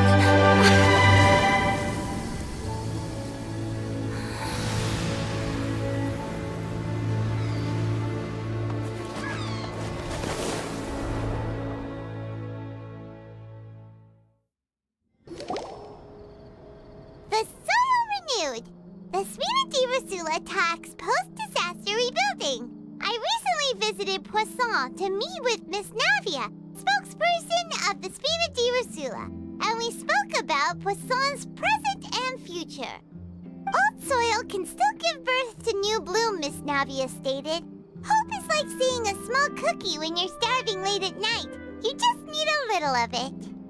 Skyship Winglet, lunar brain of the Fontaine Research Institute. The various disputes that have arisen on account of Mr. Edwin have suddenly become a shield over the Institute, with Jurier turning out to be a once-overlooked hidden gem. People always call the first researcher mad, but few know what to call the second. And should that latter person achieve a miracle, they would find it all the harder to find a word with which to classify him and his team. Wow! Paimon barely recognizes the people in the reports. Are those really Jurier and Navia? They sound like real big shots. What do you think? Pretty enthralling, huh? The Steambird's idea was pretty simple. With the disaster just having passed, we would print a free edition packed to the margins with good news to calm people down. The value for these big scoops lies in their inevitable follow-ups. We'll publish further reports and go into the stories behind those people. Edwin's assistant, Jurier, created a true flying ship, while Navia is leading people in the reconstruction of their home. I'm sure that these stories could draw even your well-traveled eye. Paimon's curious too! Wait a minute. Didn't we watch everything happen from start to finish? What's there to be curious about? And that's exactly why I'd like you to come conduct interviews with me. You're the best incubators of news, if you haven't noticed. And also, with you around, I'm sure I'll get to see that Duke. Are you sure? Hasn't he turned you down several times already? Oh, this time will be different. Come on, let's head to Poisson first, and then make a trip to the fortress. There are some things you'll only know when you get there. Navia! Oh, it's you. What brings you all here? Hey, we're just having a look around. I'm here to update myself on how things are going here. Oh, the Fatui are here too. Let me introduce you. This is Mr. Garunt Snežević. He represented the Knave in sending us a large amount of supplies, and is helping with our work. Our residents are hard at work as well. Thanks to everyone, work is progressing nicely. We've lost a lot of people, but we're moving forward. That will have to be enough. Hello, Miss Charlotte. I'm a big fan of yours. I especially like that article you wrote last year about Fontaine's stray cats. But if you don't mind, could you not emphasize our role too much in your report? It's not charity we're doing here. We just happen to share the same interests as the Spina. I get where you're coming from. I'll keep it as simple as possible. Or would you be willing to feature as friendly neighbors? That would be fine. Thanks! Oh, you're back too. How are things? We finished laying down the construction materials. It'll be another hour before the workers are able to go over there. Huh? You're here too, Clarence? Well, her reputation's greatly risen after that whole duel business with Miss Farina. So she's here in Poisson to wait out the heat. All right. She really came here to help me out. There's too much to consider in the reconstruction of Poisson. The Spina has need of more decision-makers. And, well, I do already happen to be connected to Mr. Callis. Oh, wait just a moment. Do you mind me asking a few questions? You know, about how you felt before the duel, about what it was like facing down a god. There's lots of exciting material there, I bet. Forget it. I'm sure you can find a better theme than that, Miss Charlotte. I see you're the same as always. Couldn't you do me a favor, for Navia's sake? Well, if we're talking about doing things for my sake, you might as well just take a few more photos of me. Or of the Traveler. It's better than wasting time persuading Chlorand at any rate. Of course I will. I'm not gonna let her off that easy. All right, then everyone who wants to be in the photo, gather up. And smile.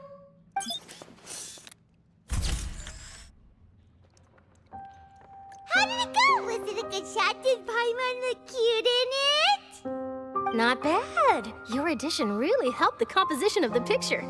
All right, hang on a moment. Let me snap a few more shots.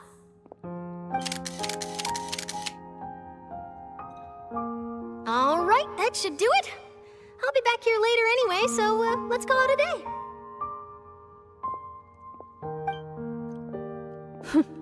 You're very quick. Speed is of the essence when it comes to the news, and freshness is the key. Also, not to brag, but I'm pretty good at building connections. Who knows? I might eventually get that interview with you after all, Miss Chlorand. Wow, you really do have that never say die spirit. I'm impressed. I'll hazard a guess that this is how you got that interview at the Fortress of Meripede. Whoa, you're well informed. Let me make a guess too. I asked Sijuin, who told Monsieur Nervillette, and he told you, right? That's a very complete information chain. In truth, all Monsieur Nervillette asked me was, when did the fortress become so friendly towards the media? I told him that it was best not to speak too soon. There's no guarantee that Ridesley will make a personal appearance. You're right. I've got to treasure every moment I have with them. In which case, I'll be making a move first. Stay safe now. And tell me if you hear anything interesting. I'll treat you to afternoon tea in exchange. You seem curious about the fortress. Of course. That Ridesley. I still remember going down to the fortress to grill him for information on my father's case. Boy, did he take me for a ride. Without telling me anything, of course. But he did invite you to tea, didn't he? 2 large pots of it, in fact. It was good tea, though. I have to agree. The tea there is very good. Speaking of that, would you like to have some today? I mean, you've got time, right? Well, I'd be partial to some shortbread. Wow, it's like we've got a menu or something. Sure. Good. What flavor of biscuits would you like, Mr. Snezhevich? Me? I'm fine with anything. But I would prefer chocolate, should you have it. All right. Leave it to me. I'll go over the newly arrived supplies with you later, Mr. Snezhevich. We should be able to finish the preparatory work today. That works great for me. Is it just me, or did you get a new lipstick? I did. It was a gift from Sijuin. Want to give it a try? I think the color would suit you, too. Wow, guess we're here again, huh? There's a real nostalgic feeling to this place. Looks like you've been missing us. Duke! Did you come all the way to the entrance to greet us?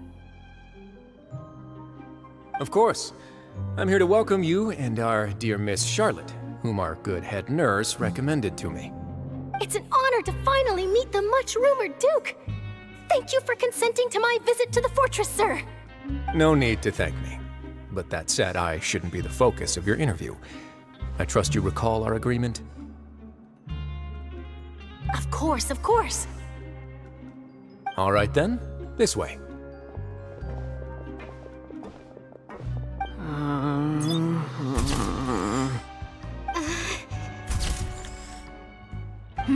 Hey, no need to be so nervous. I've already taken all the photos we need. Miss Charlotte, do these pictures really need to be published on the cover of the Steambird? It would seem that Miss Lorvine doesn't want her face to appear beside that of Mr. Jurier, Sir, please don't say things like that. But it looks like dear Mr. Jurier denies it. Might this interview be very important to you, then? No, I just... This is my first time being interviewed, and I'm very thankful to the Steambird for... Now, I might not look it, but I actually did meet Mr. Edwin once. And I'll be honest, I enjoyed chatting with you more. You've definitely got more of that genius vibe going on. The boat that brought about a miracle, the ark that saved the people. Why, you recreated a myth back there, like an emissary of legend. Still, if I might ask, where's that flying ship now? Huh. Looks like Charlotte's trying to get herself another exclusive scoop. I have to apologize, but that ship is presently in the bowels of our factory. I'm afraid it won't be easy for you to get a shot of it. Really? Well, then in that case, could I have an interview with you to make up for that loss?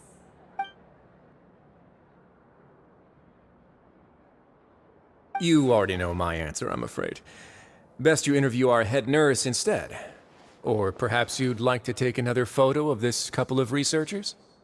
Did you really have to use the word couple? Well, then, 2 solo photos will do. Is my hair messed up? Please, someone help me have a look. Things sure are getting pretty lively here. We've seen this kind of thing before. Oh, seems like everyone's here. Would any of you like to try this new drink I came up with? Ah, Siegeween. Hey, Miss Charlotte. Why don't you, take some pretty photos of our head nurse? Sure. Come on, Miss Siegeween, over this way. Let's find a brighter spot. Sure. Do I have to smile? So, how have things been at the fortress?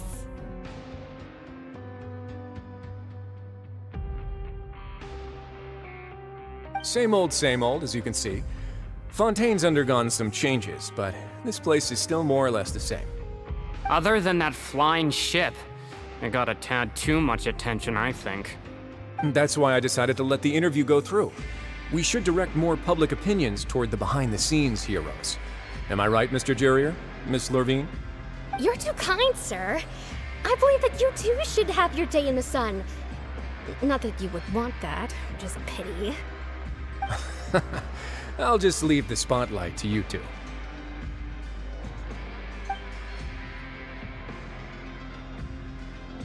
I see. Lots of things happened that day, huh? Anyway, regarding that Harbinger, I'm not sure you remember, but his 3 young followers are still waiting for his return. He sure did win them over, huh? I'll tell them that there's good news and bad news. The good being that their boss seems fine, and the bad being that they must face extended sentences for abetting his escape. Oh, actually, what about you? Are things gonna change for you too? What change can there be? The fortress will keep chugging along, and so will my duties. As to what Miss Farina's departure will mean for the nation, and if our laws and governance will be transformed, we'll leave those to the folks in the overworld.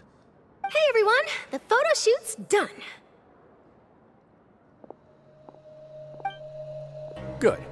In that case, let's call it a day here. Thanks for your cooperation. Come on, Traveler, let's go. Till next time, everyone. There'll be a next time? Maybe. Who knows? I might write a story about the underwater factory next time. Until then. Here are the interview notes. They mentioned that the flying ship may have many uses in the future, and the journalist asked me what I thought of them. Seriously, how would I know anything about that? Flight is just flight. Whether people want to use a flying ship to broadcast good news or organize weddings is none of my beeswax. A wedding? Huh.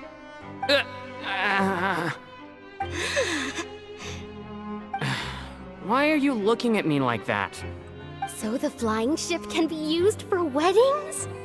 I didn't say that. That journalist mentioned it, and what does that have to do with us anyway? True. What does that have to do with us? Oh, you know, I'd love to see you in one of Charlotte's photo shoots one day. Is that really necessary? Our line of work doesn't really require much photographing. It's precisely because we don't need the picture that they'll have value as keepsakes. You don't really look all that opposed to the idea, you know. Maybe I'm just happy that I managed to once again avoid the spotlight. I think this interview went well either way. Yes, you successfully kept prying eyes away by using Mr. Jurier and Miss Lorvina's shields. Very good. You should be happy for them. They have a bright future ahead of them. I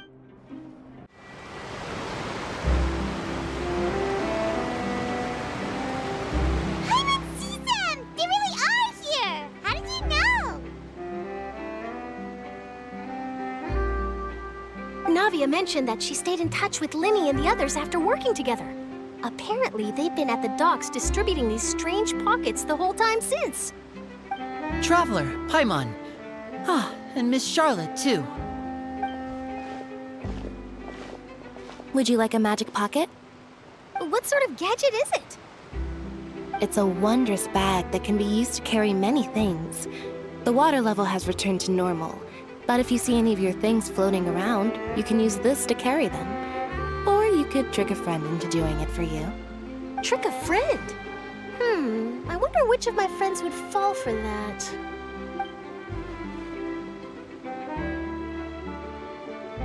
You could just make a friend like Fremine here. Isn't that right, Fremine? Is this what you meant by, I'll help you make some more friends? To be honest, that sounds pretty sweet. Could I have your contact, please?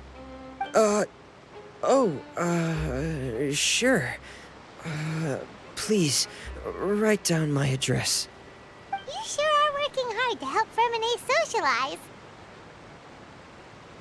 He was the one who proposed doing this. He even wants to assist in our magic shows. Yes, I was planning to first introduce Pear as an assistant, and later Fremine himself.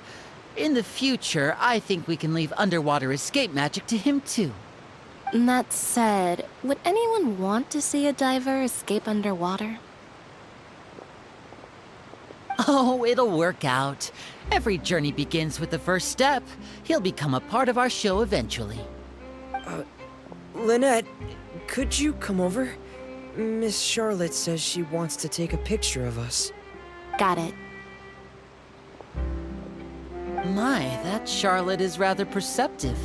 She got rid of everyone the moment she realized I had something to say to you. So, how have things been, Traveler? Father says that you did a great deal during the latest events. She's very grateful for your contributions to Fontaine. That's all right. We were more than happy to help. So, what's she doing now? Oh, I guess you haven't heard. Well, after Lady Farina left, Father and Monsieur Neuvillette opened negotiations, during which he gave Fontaine's gnosis to her as a diplomatic gift. A diplomatic gift? A gnosis? Yes, I was quite surprised at first myself. But when I thought it over, there were actually a number of things going for it. It could have been done as an apology for the incident with Lord Child, or as thanks for his help in tying the all-devouring narwhal down. Furthermore, Father did also lend significant aid to Fontaine and Poisson. Well, that's true, but this is a gnosis we're talking about. Doesn't this seem a bit irresponsible? I would agree, but I've also heard that it seems that Monsieur Neuvillette has had a significant change of heart regarding the matter. So there's some reason for this that only Neuvillette knows about? I suspect you'll have to ask him about that yourself. Ah, yes, speaking of which, I did see him strolling around the entrance to the Fortress of Meripede a while back. Isn't he real busy and stuff? Paimon didn't think he'd have the time for that. But back to the topic. The gnosis was given to the knave, right? What about Child? They say that he's returned to Snezhnaya to recover from his wounds. I hear that the recent disaster really did a number on his health. That's true. When you think about it, we've had loads of run-ins with the Fatui. To think we'd be allied with them this time. So shocked by such a simple switching of sides?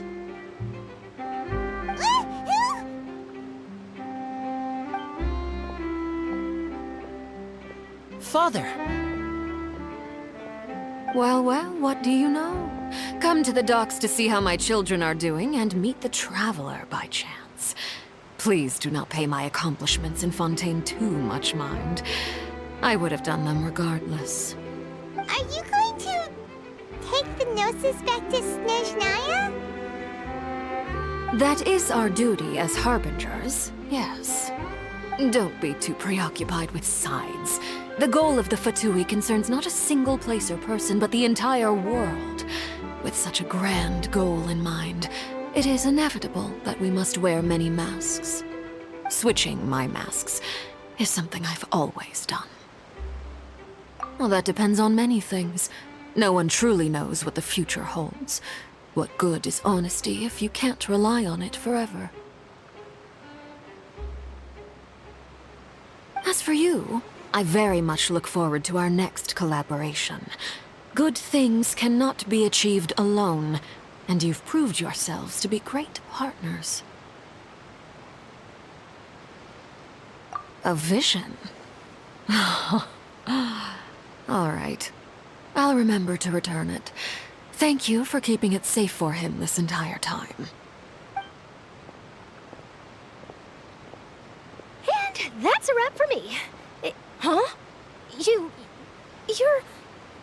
Greetings, Miss Journalist. Hello. If I'm not mistaken, there are diplomatic channels I'll need to report to take a photo of you. That is correct. So forgive me, but I will not be able to serve as a subject in your article. However, feel free to write as much as you'd like about our dear magicians and our upcoming rookie talent. I will. The sea breeze is quite pleasant. I shall continue my walk while the weather remains so agreeable. Farewell. Farewell, Father. Oh, she has such an intimidating presence. I didn't even dare to take a picture. Thankfully, I've already wrapped up all my pre-scheduled interviews. Thank you all. This'll be more than enough for me to write about, I'm sure. Don't be too nervous. Why don't you take a magic pocket before you go? Here, Traveler, Paimon, you take one too. To move things about? That's right. Funny. I was giving out magic pockets when we first met too. And what do you know? I'm doing the exact same thing right now. So many things have happened, but the pockets are still the pockets. I guess this must be life. We will all follow our own paths, and serendipity will lead you to your fated friends. All right then. We'll be handing out pockets in some other districts later, so we'll get going now. Have a good day, you two.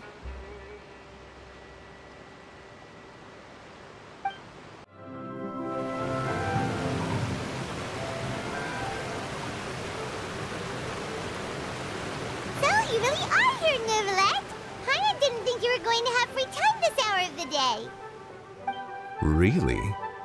Oh, I suppose you must have met Mr. Linney. He took the time to greet me earlier when he passed this way. In any case, you came at a good time. I was just considering reaching out to you to set up a meeting, so I may explain some things that I haven't had the time to before. Aw, Paimon's glad that you remembered. Thank you for keeping us on your mind, what with you being busy and all. Alright, let's have it then. How was Fontaine actually saved? The whole business is still quite the mystery to us. It is strange how words can often leave a bitter taste in the mouth when it finally comes time to say them out loud.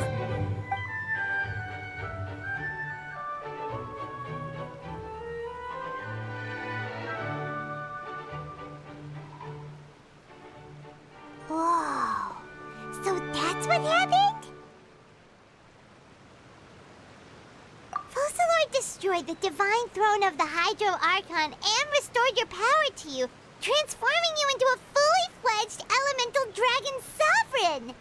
But Paimon still doesn't quite get what you did to save the Fontainians from dissolving. For me, the authority of the ancient dragons refers to absolute control over the hydro element. Fontainians were incomplete humans born of Egeria's use of the power of the primordial sea, with constitutions similar to that of mimics. But so long as those primordial energies remain within them, I could use the ancient dragon's authority to grant them true blood, after the fashion in which life was first brought into being on this planet. In other words, when I gave my verdict, Fontainians became true humans, and thus would naturally no longer be dissolved by water from the primordial sea. Focalor must have counted on you to make that decision as well. Your verdict was the key to making the prophecy appear to have come true while saving everyone. Yeah, and in a manner of speaking, Focalor finally managed to fulfill the original Hydro Archon's wish to turn Oceanids into real people too! It seems from your expressions that you still have more things you wish to ask. Ask away. I will tell you the truth as I know it. I have investigated his case along many avenues, and I have learned that he once fell into an unknown chasm when he was young. There, by chance, he awakened the all-devouring narwhal. But whether it be by sentiment or reason, that should not have been enough to consider him the root cause of the disaster. At most, he would have had tangential liability. As for the judgment passed by the Oratrice during the trial, whether it was due to that liability by association, or Focalor deliberately using him to buy time for us on the assumption that he would be able to hold the creature off, I cannot say. Guess Focalor had Fontainians in mind the whole time. In the end, it was thanks to her that they finally became real humans. Hang on a second. Paimon suddenly got another question. Back when Fontainians hadn't yet become real humans, were the children they had also transformed Oceanids? Life has always flowed like water. Do you recall how Fontainians would often come to the Fountain of Lucine to pray for children? Yeah, Lynette said the fountain is where all the waters in Fontaine converge. In truth, even those couples did not know that such prayers were no mere custom, but instead a form of ritual. Those Oceanids who were blessed within the spring water would later descend as new humans in the coming months. Paimon sorta gets it now. Either way, seems like this ritual won't be of any further use, but it'll probably live on as a local custom. Ask away. I will tell you the truth as I know it. Yeah, about that. Risley said Farina has already left. What's that all about? Ah, Lady Farina. The people are only aware that her death sentence has not been carried out.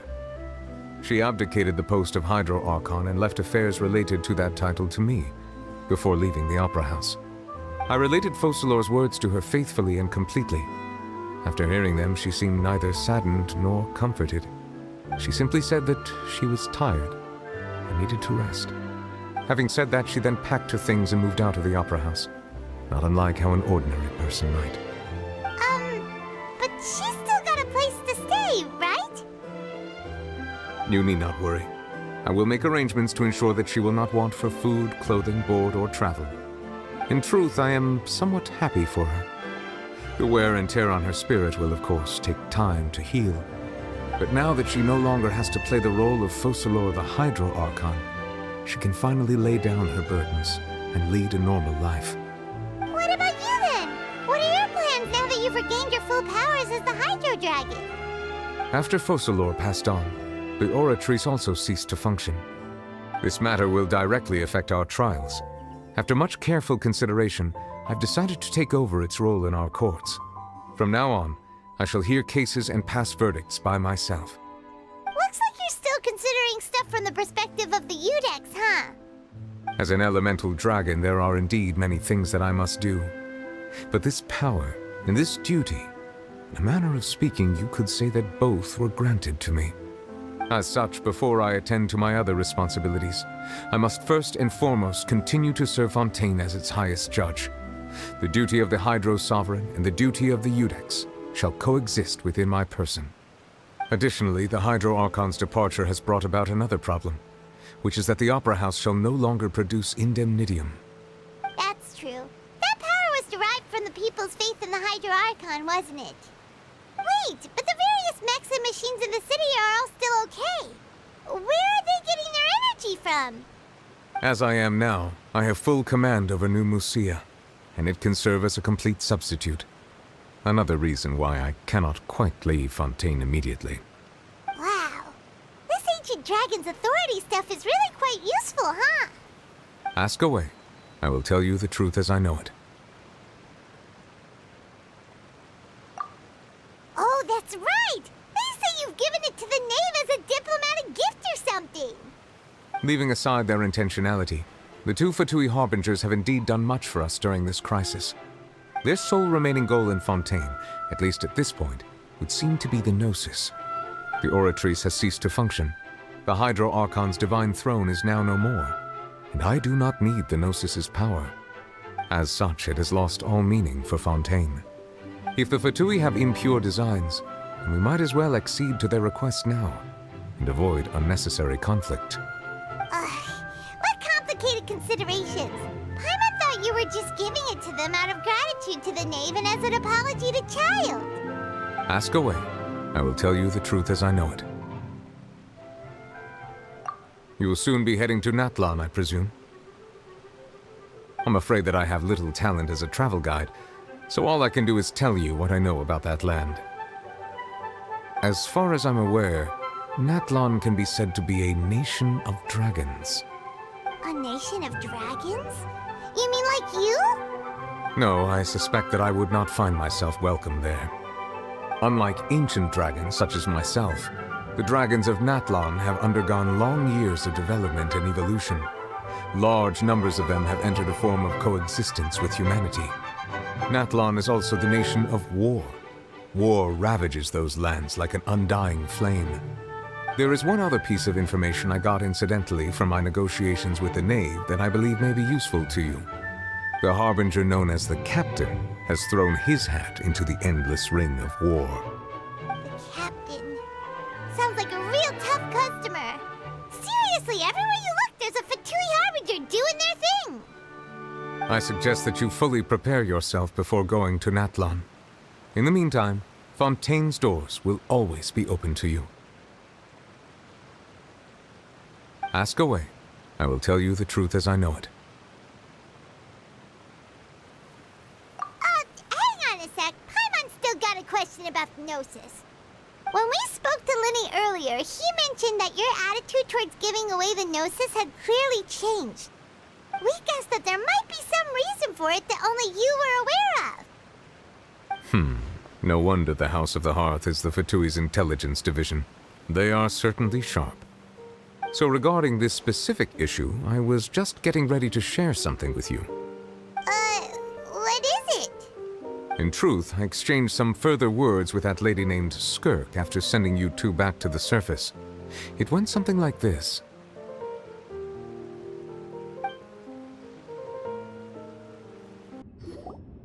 Well, we're going to head topside to see what's going on. You hurry over soon as well, all right, Nervalet? What next?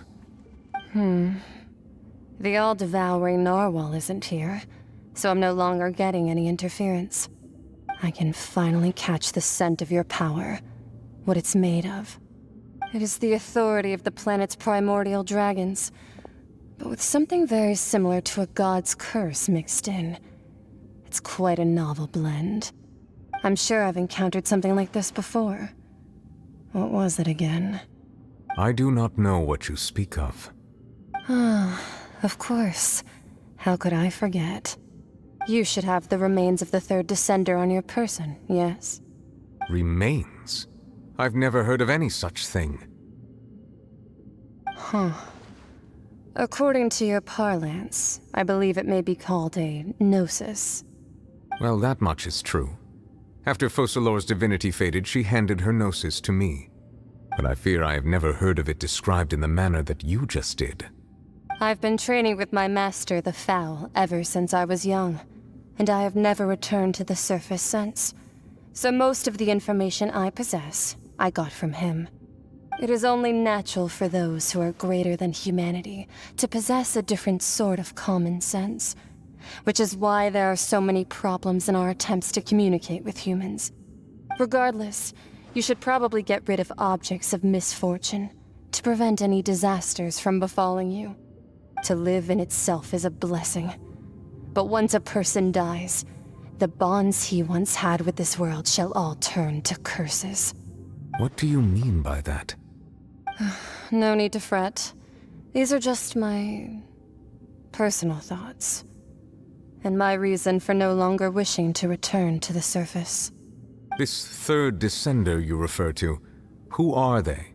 And when did they die? Master never mentioned them to me. Perhaps it just wasn't that important for me to know.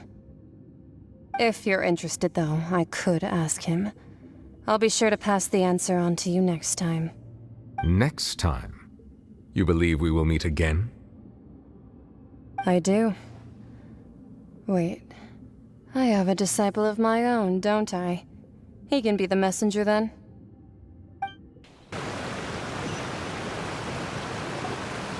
That's what she told me. Whether it would prove useful or not, I wanted to pass that information on to you. The remains of the third descender? So that's what the Gnosis actually are. Paimon just thought they looked like chess pieces. How could they be a person's remains? All the same, assuming that there was no misunderstanding or special metaphor at play, that is what she meant to say. And she said that it would bring misfortune and that you should check it, which is why you gave it to the Fatui. If she speaks the truth, then I would simply be putting Fontaine at unnecessary risk by keeping it here.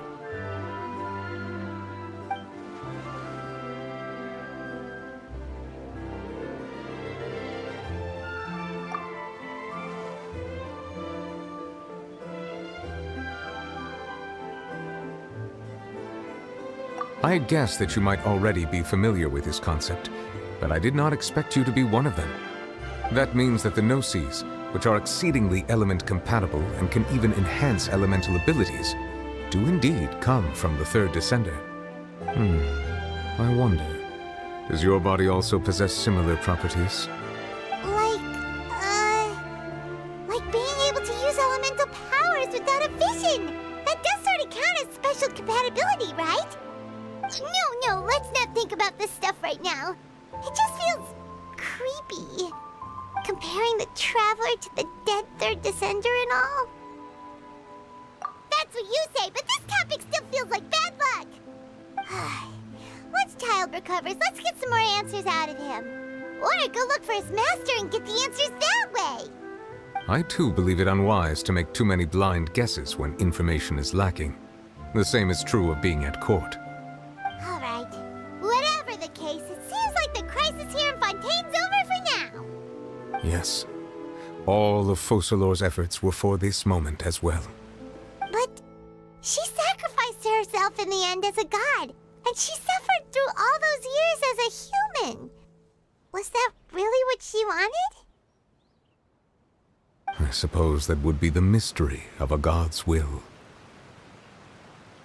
I suspect not. But once in a while I too would guess that if wishes were like the clouds in the sky, they will one day return to the earth as raindrops. Life flows like water, and rain is the final answer.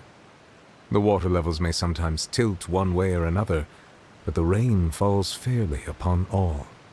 And what, ultimately, is the difference between the rains that fall upon all of us?